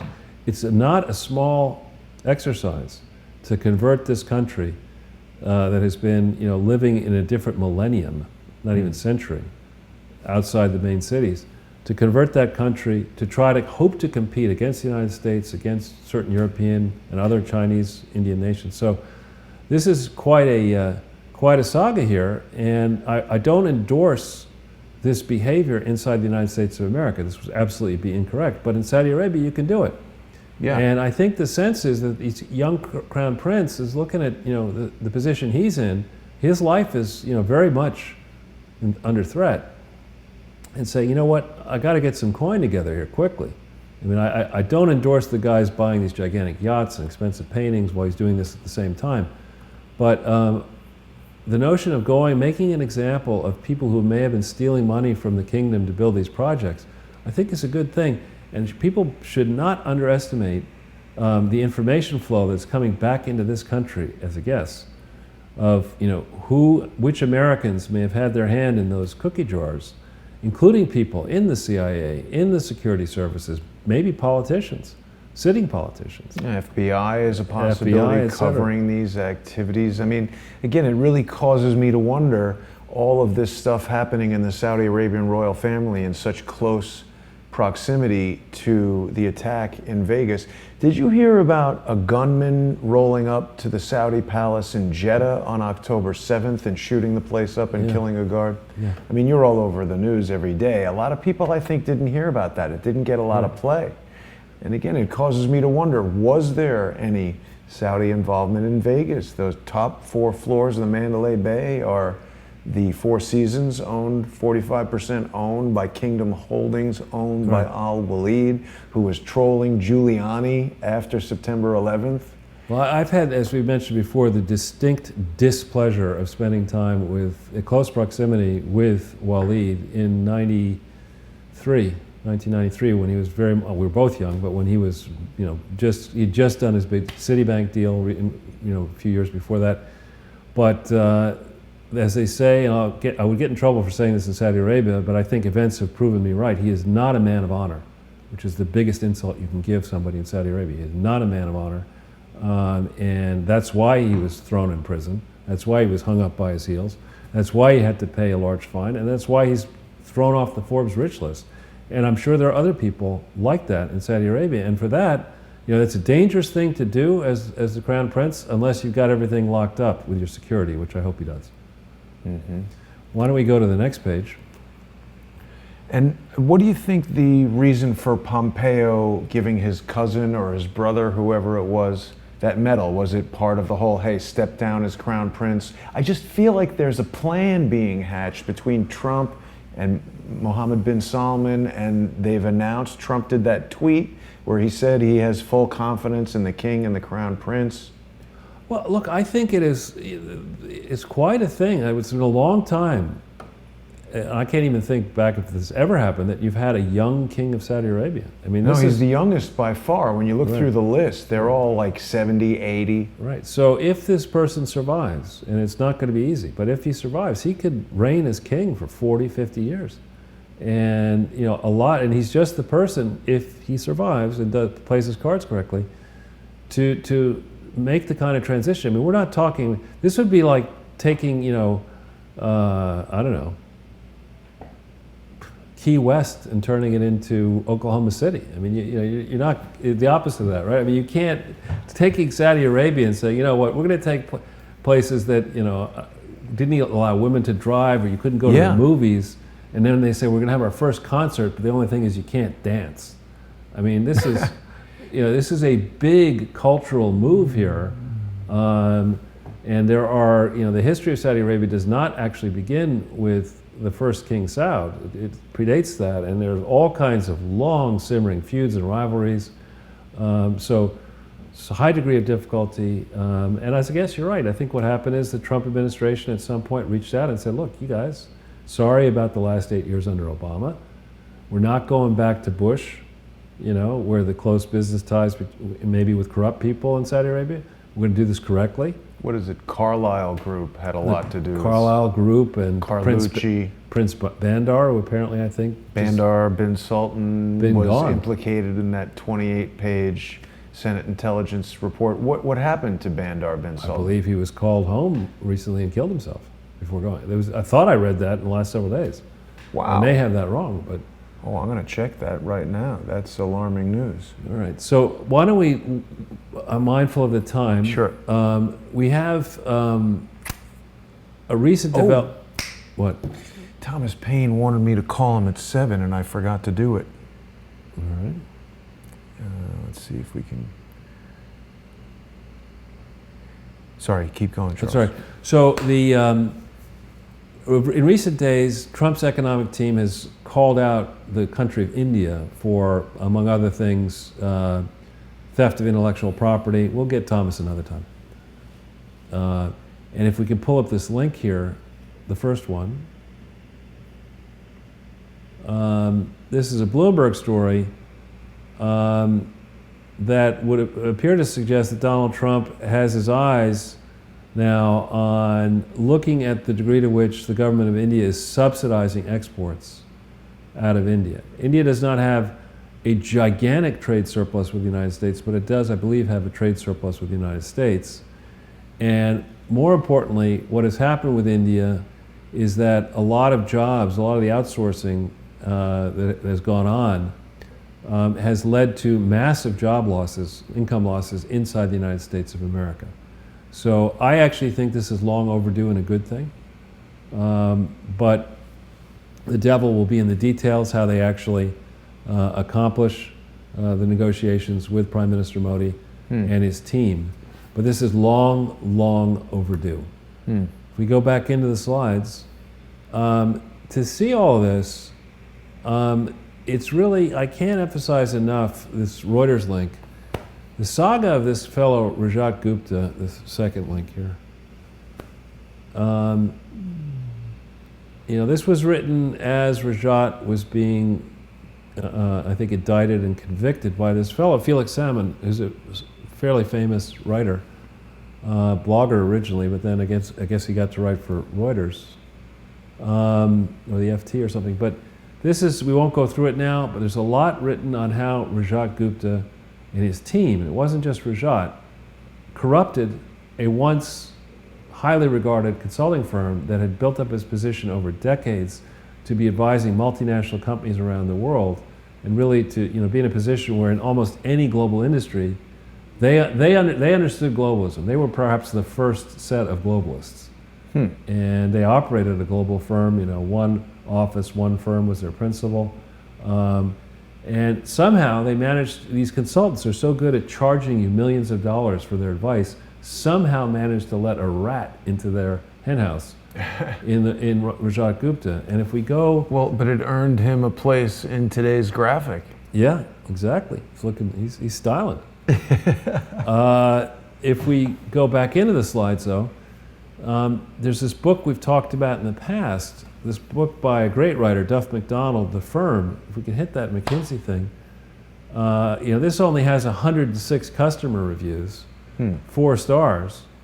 But I read this book, and the thing, it's a must-read actually, because for those people who don't, I've worked with McKinsey. I've actually fired them several times because their work was so horrible in certain cases.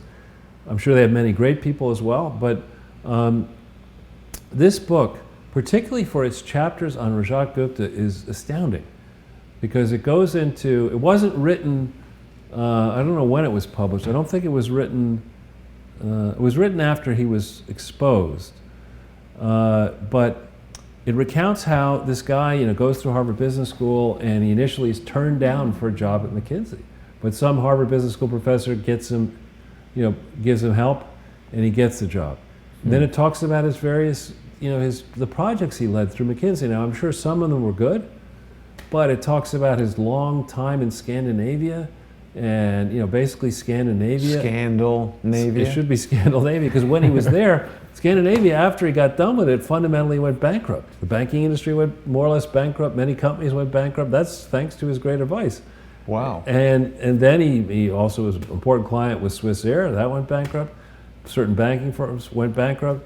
When was he working with Swiss Air? They also had that big crash that they blamed on the electronics, the entertainment system. Well, I don't know, but I mean, the guy. I mean, there are these people. You meet them all the time. The people will say, particularly, they won't provide links. They won't give you a chance to check their work. But they're smooth talkers, like Bill Clinton.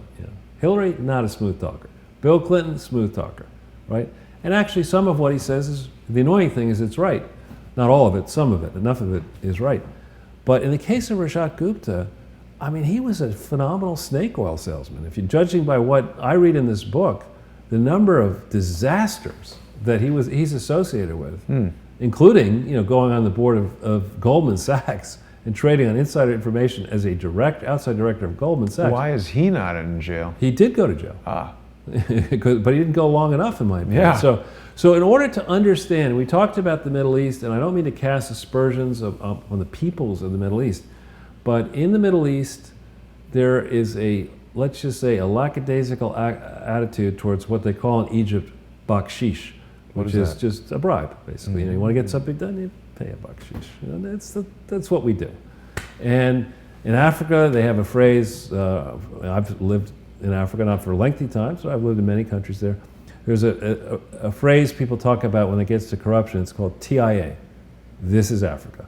It's just that's how it works. Just don't. And similarly in India, the national sport is fraud. Right. I mean, it's just so. You're gonna as Bill Clinton, right? Having pardoned Mark Rich, right? Having had all your problems, you're gonna take a charity named after yourself. Yeah. Right. As a lawyer, a Rhodes Scholar, all your credentials, and you're going to right away say, raising money for this library, it's tough. I'm going to go hook up with Rajat Gupta, like in your first week after you leave the presidency. You have this earthquake in Gujarat. You hook up with Rajat Gupta, who's down on his luck, under threat. The dot-com bubble had burst. Rajat had pushed McKinsey to take stock in these dot-com companies that worked for a while, and then it really didn't work. And it turned out their biggest client was Enron. The two of them get together on Epstein's jet, flying around. Rajat hires Chelsea Clinton to work at McKinsey, starts routing money to the Clintons through MindSpirit LLC. We've been through this before. Right. I mean, it doesn't take much. You've got as your chief architect of the post-presidency, publisher Doug Bann, who likes to write 12-page memos that shoots himself in the head. You know, this is really the team that couldn't shoot straight, but they get away with it because you got George W. Bush in the White House.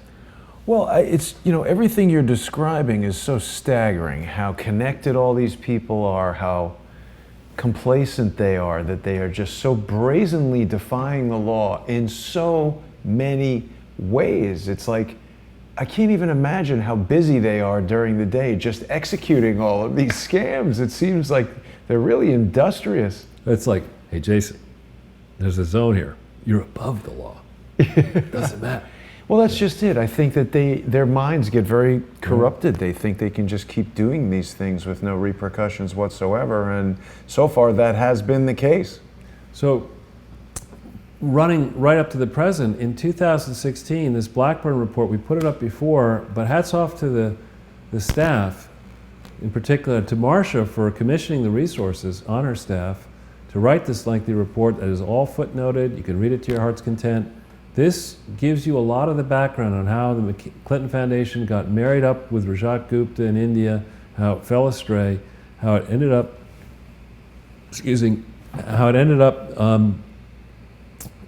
providing adulterated drugs, likely through its, you know, unauthorized, in quotes, foundation. And we won't go through every page of this, Jason. Our readers have seen this before, but if you haven't, you really want to read this before you form a judgment about what happened. You should read that report. I wonder what the verified reviews of the report are. Yeah, exactly. And then you should read. Alana Goodman's a wonderful journalist. When I first read this article, and I worked with her a little bit on it, but she did the hard work on it. It's just mind-numbing. The number of crooked people who are still involved, or who were involved with this American India Foundation, which is still the largest American foundation, concentrating on, in theory, helping people in India. And Bill Clinton is the honorary chairman of this thing from its inception in January or thereabouts 2001. And she just ticks off, this person pled guilty to that crime, and this person's accused of that crime, and then this one over here is that crime. And it's like, you know, in order to be a trustee, you have to be accused of a crime or convicted of a crime. You know, it's just crazy land. Yeah. And you would want, I mean, if you're really trying to protect a former president, the last thing you do is, hey, Bill, why don't we raise money in the Middle East and source HIV/AIDS drugs in India and South Africa to put them into Africa? Why don't we do that with no controls in the middle of like volatile markets, you know, with a family control? You can control this. The trustees are going to give you no cover because we're eventually going to amend the bylaws and put your family, your neck, your reputation, your net worth is going to be on the line with no legal defenses because you've been behaving recklessly and you can't use foundation assets to defend yourself. That's what we're going to do for you, Bill, to take care of you.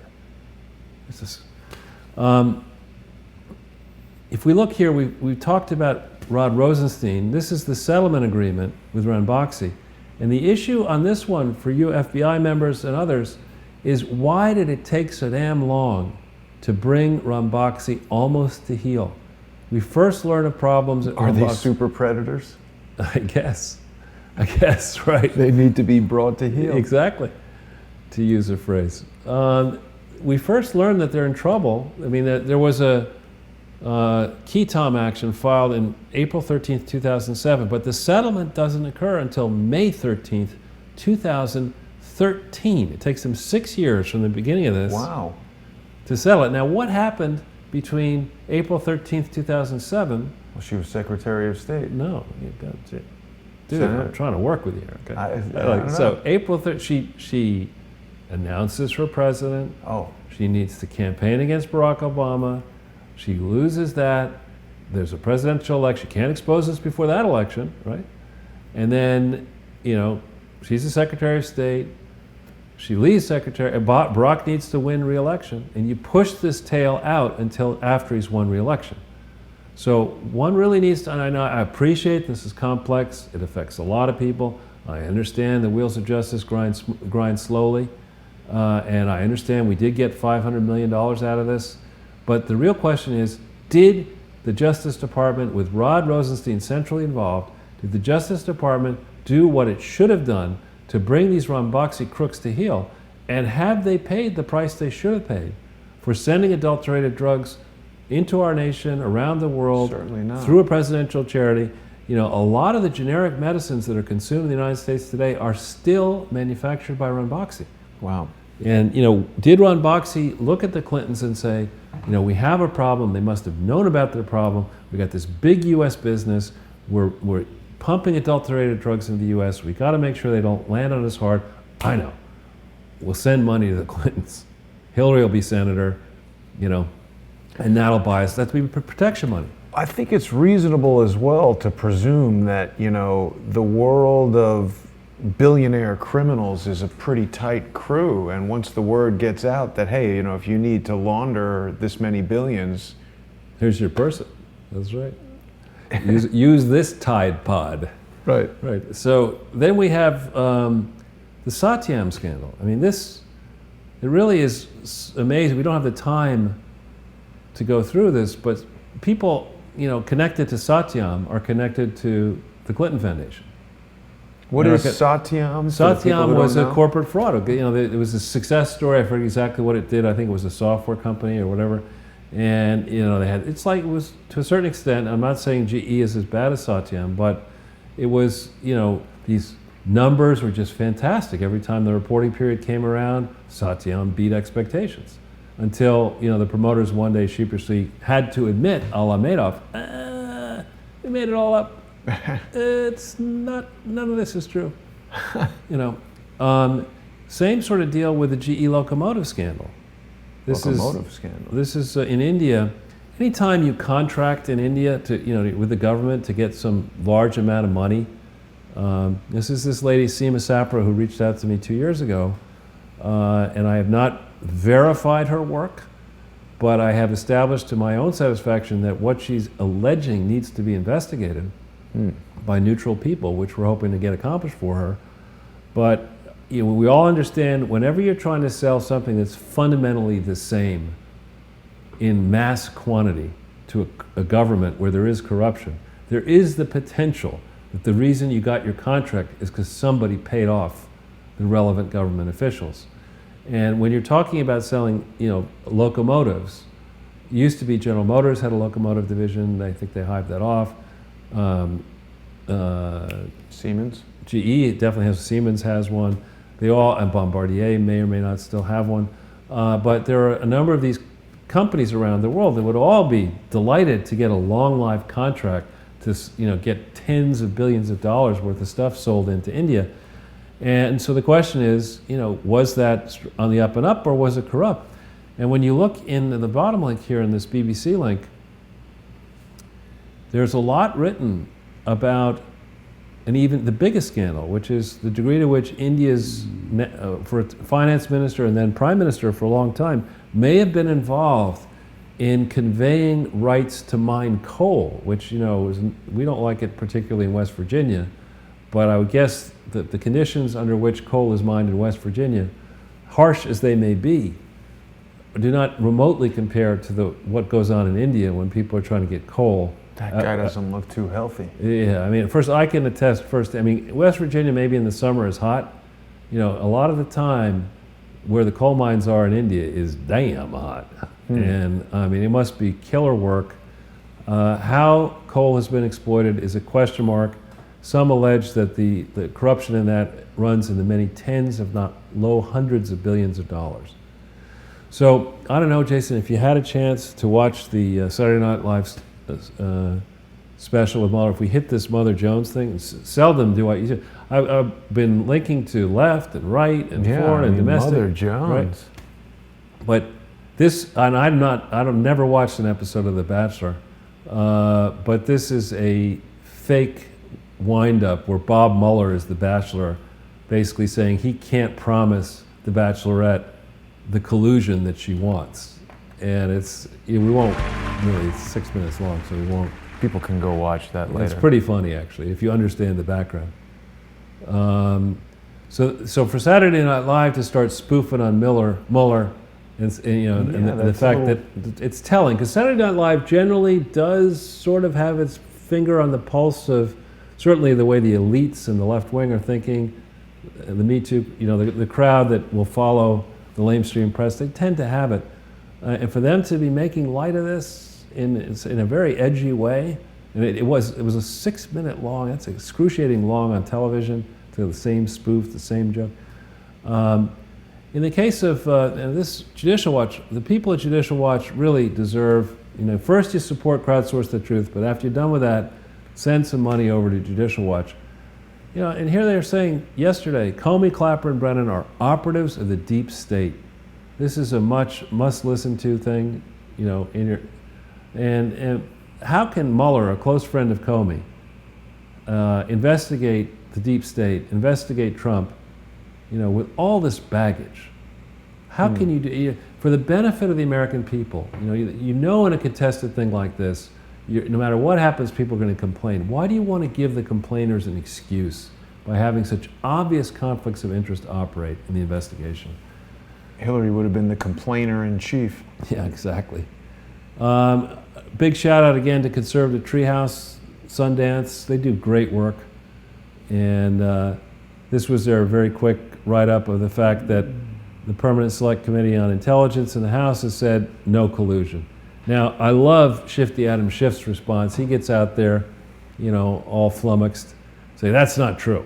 It's just not true. It's the Republicans on the Permanent Committee that have reached this conclusion, forgetting that there are these things like elections, and that when the Democrats were in control, if the Intelligence Committee reached a conclusion, it was the conclusion of the full Intelligence Committee with the Republicans a minority. Schiff's point is that Republicans are a majority, therefore all conclusions are biased, and only the sainted, or whatever you want to say, members of the minority can give you an objective view of this. I mean, the guy should really go get a job at MSNBC and move to the Upper West Side and shut your mouth.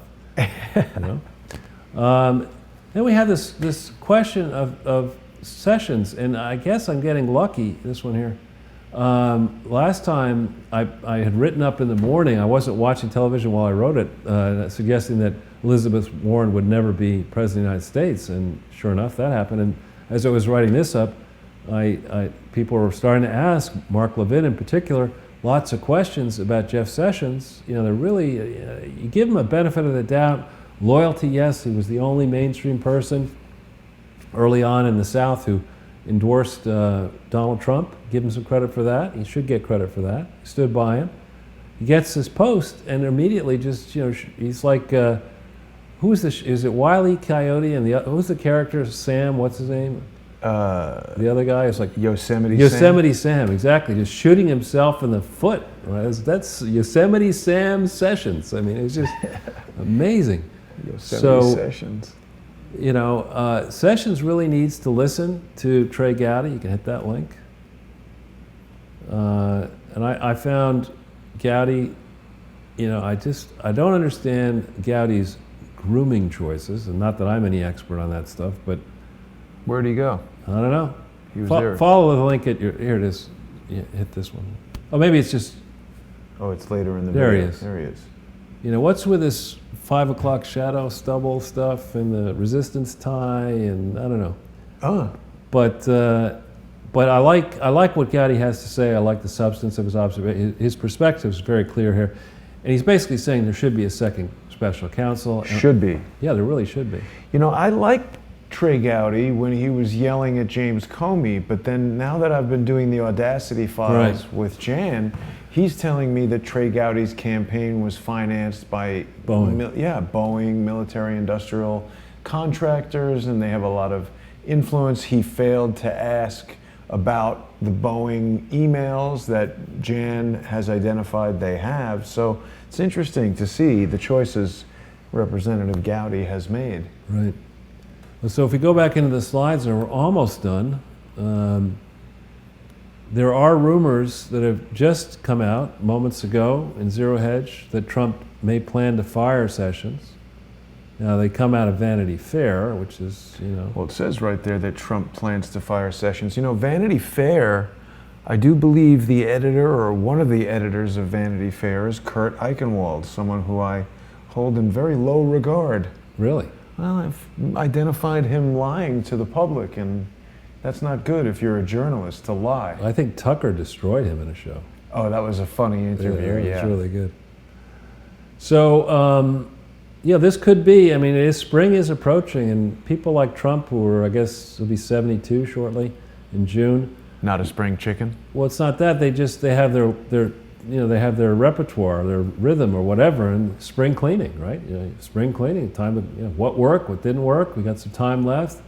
Sessions, did Sessions work? Who wants to vote for Sessions?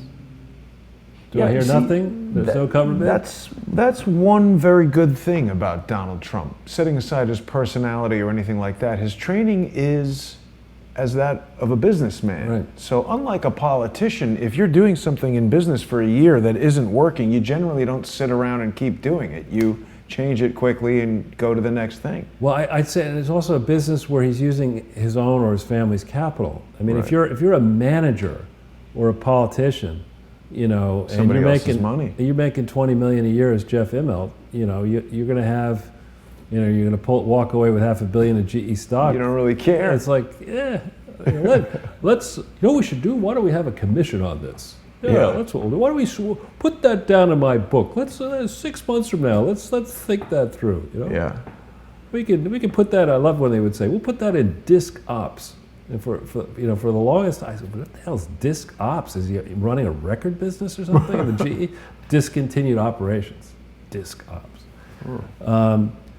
So Michael Smith. Oh yes. Is making progress here. This is going to seem like a dense report, but basically, he makes a Freedom of Information Act request under Australian law, the equivalent, asking for documents, and instead of saying, we have no documents, or here are the documents we do have, they say, we'll neither confirm nor deny that we have documents, which immediately, when I saw that, that is CIA. the best possible response for we trying to expose this, because that says they got something, and they don't want to show it to you, which means the way we're going to get it is by going to other countries that likely do have these documents. And as a guess, the NSA has all of this information. Right? They have everything that we've been looking for, the missing emails, everything. All the correspondence back and forth about laundering money through the Clinton Foundation. They've got it. They've had it for months, years. Michael Smith has been tremendous. I mean, since we did that episode with him, there's been so much discussion and activity relative to Downer in Australia, and then it brings back that Downer was the source of the Russian collusion thing originally, directly linked to the Clintons, directly linked to his own screwy business. And what a great name for a foil. Downer. Yeah, the ultimate foil in this crooked spy scheme. You got on the one hand, you got Downer, and then you got the Steele dossier, which should Seems be spelled like every- Steal. Exactly. It seems like every idiot in the intelligence business has the last name Steele. Coincidence. Yeah. So now, this is interesting here, this second to last link here. This is an article by actually an esteemed journalist in Arkansas, and there are a few, who was reacting to the drumbeat that was coming out. And the Sunday Times had a story about what could be going on with the Clinton Foundation. And now I had contacted Leslie Rutledge, I and others had contacted Leslie Rutledge's office in August or thereabouts of 2015. We got nothing out of it. Now, who is Leslie Rutledge? Republican Attorney General of Arkansas. You are on notice, Ms. Rutledge, now, that and the audience is on notice, that other attorneys general in the United States are going to be acting here. Other state attorneys general have files here, and they are already acting. I will, not but preview a story that's going to be out tomorrow, I believe, in Life Set. In California, the Attorney General of California has rejected the filing of the Clinton Foundation, all right, for 2016. That's a serious matter. When your filing is rejected by a state formally, you got to disclose that in other states. So, Ms. Rutledge, you're now in a position, there are so many holes in this Clinton Foundation filings outside your state. I challenge you to reveal to the public the filings that the Clinton Foundation and each of its entities should have made in your state to apply for state tax exemption in Arkansas. I challenge you to reveal those filings, which you could do. And I bet you the reason you won't do it is because they never filed them, which is a massive problem for them.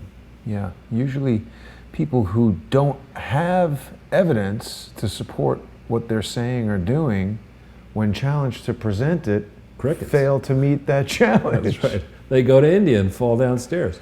Right. So here we have the final one. I just want to give a shout out to my friend, Alex Pearson, wonderful woman who had me on her show last night in Canada, in Toronto. Alex is a longtime investigative journalist. I met her and many colleagues at Sun News Network up in Canada. And I put this up not because it's necessarily precisely germane to the Clinton Foundation work, but she's had me on to talk about Clinton Foundation stuff, as have Brian Lilly and I think it's John Gormley and a bunch of others across the great country of Canada. And I'm aware through King James, and we won't give the details out, that following our broadcast concerning Canada involving King James, that has galvanized action across the country. In many different places, people are saying, wait a minute. Yeah. You know, Justin Trudeau may not want this money back. We want the damn money back. Right. And so... Well, it's taxpayer money, right? So Exactly. every citizen should be... Right. And so for those of you out there who've been watching this, thank you. Understand one thing. You know, rather than think that you're the only wife in the world whose, you know, husband's been cheating on you, okay? Ali Bubba and his 40 thieves have been thieving around the... I know, I noticed that. You can do some dental work there. Yeah, I know. He's saving up for that. They're all those billions. right. Have been thieving around the world in country after country. Their business model, as we said in the very beginning, is a two-plank business model. You lie under oath, right, and then you obstruct justice. That's what you do. And that's what they've been doing for more than 20 years with this thing. That's why they're so confident in doing it. I mean, when you do something for 20 years, and like if you were walking your dog down the street and you don't clean up the poop, and you do that every day for 20 years, it just... With them, it's even worse. See, what they do is they walk down the street, they let, you know, their dog poop on the street, and 1,000 supporters go, can I pay for that? Can I pick that poop up? I'll give you $1 million for that poop. I mean, that's what they've been doing. It's amazing. Well, Charles, we've covered an amazing array of crimes today alone. As I said earlier, it feels like every week and now twice a week, you're presenting, I mean, even one of these things should be sufficient to bring indictments, charges, criminal trials, all these kinds of things. But we are closing in. We are indeed. I do feel the wall's closing in. And I also was given confidence. You know, when I heard that news that Pompeo of the CIA was taking over the State Department, I've grown to not trust the FBI, not trust the CIA. I was very concerned. But in part, your confidence in him, Kevin Shipp's confidence in him, I'm still willing to see if Mr. Trump has taken control of the CIA rather than the opposite, which seems by all measures to be what they've been dedicated to doing for the past almost 2 years now since he was campaigning. All right, so I would, you know, I know you perhaps want to reach out to your subscribers and remind them of something. Well, I've been trying to talk about it less and just put up the links at the bottom of the show as we go, because I think talking about it hasn't really had a substantial impact on the financial sponsorship. But Crowdsource the Truth is a community-sponsored news resource, so it's important for the people watching, if they want the show to continue, to become sponsors. We've got, as I said, 50,500 YouTube subscribers, and if only 10% of the subscribers would contribute even $5 a month, $1 a month, $10 a month, some fairly insignificant amount, it would really keep the company financially healthy. And it's not just about Crowdsource the Truth. People watching should do this with whatever YouTube, Periscope, or whatever news resource they like. I think a lot of people have come to presume that just because they're seeing a video on the internet, there's an ad associated with it, or somehow the creator of that video is being paid. But this is my full-time job. I'm doing research and creating elements for these shows all day, every day.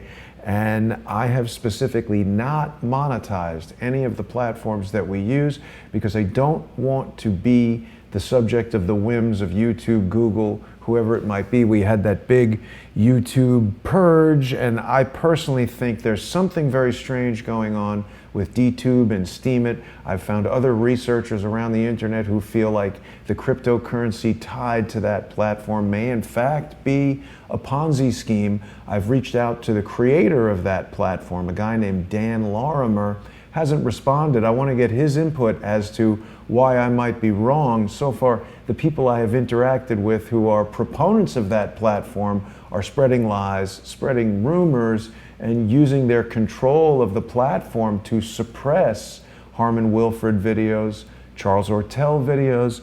We saw that attack. Right now, this current video that we're doing live right now, we've got 1,352 viewers, 424 thumbs up, and 22 thumbs down. That's very consistent with our normal performance. Typically about 95% positive reviews of the videos.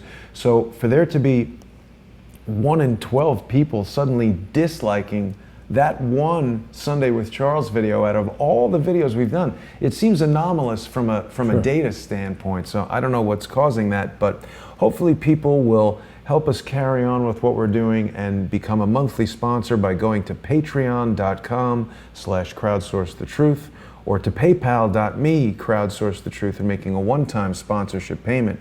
Bitcoin is still an option, and people can use this handy QR code to send Bitcoin. Since we had the Bitcoin account doxed, although that doesn't pose any risk to anyone who might send cryptocurrency, it certainly had a psychological effect on our viewers because there's been no cryptocurrency, or I should say no Bitcoin sponsorship payments since then. I believe that was a malicious act on the part of the individual who did it. So there's bad actors out there, Charles, and we're working to expose them.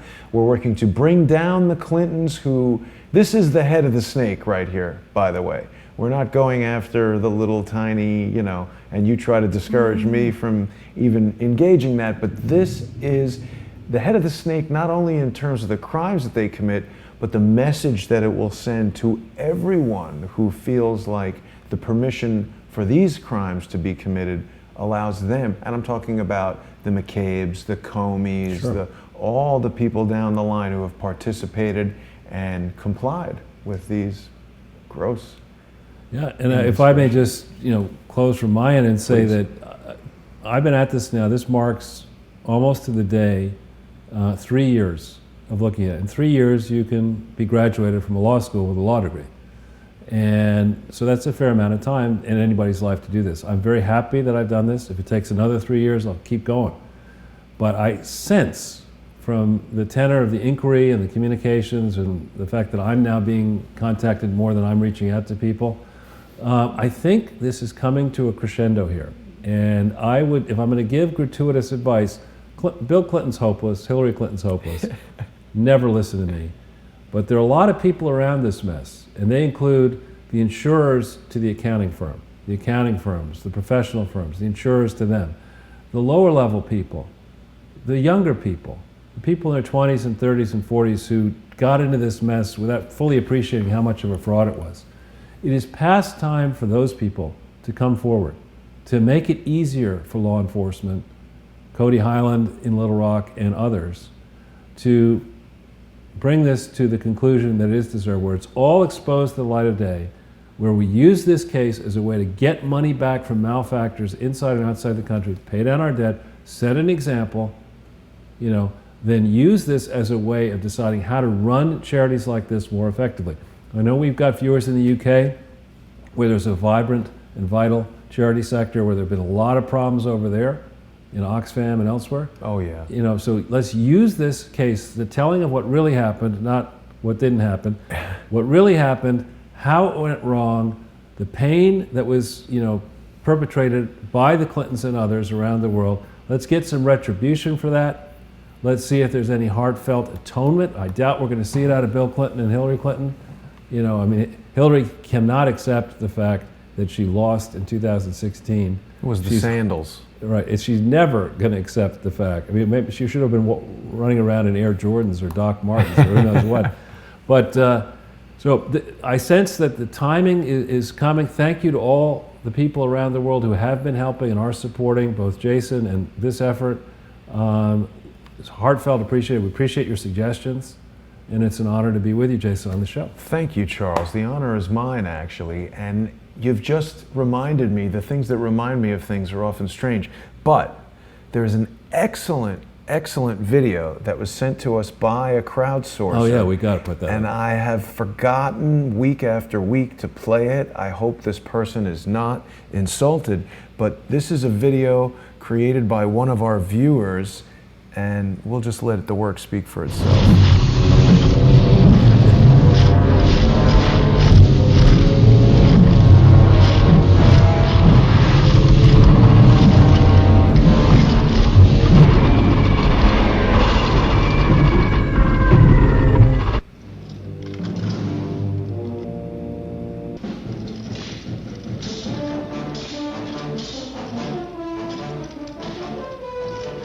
Very well done.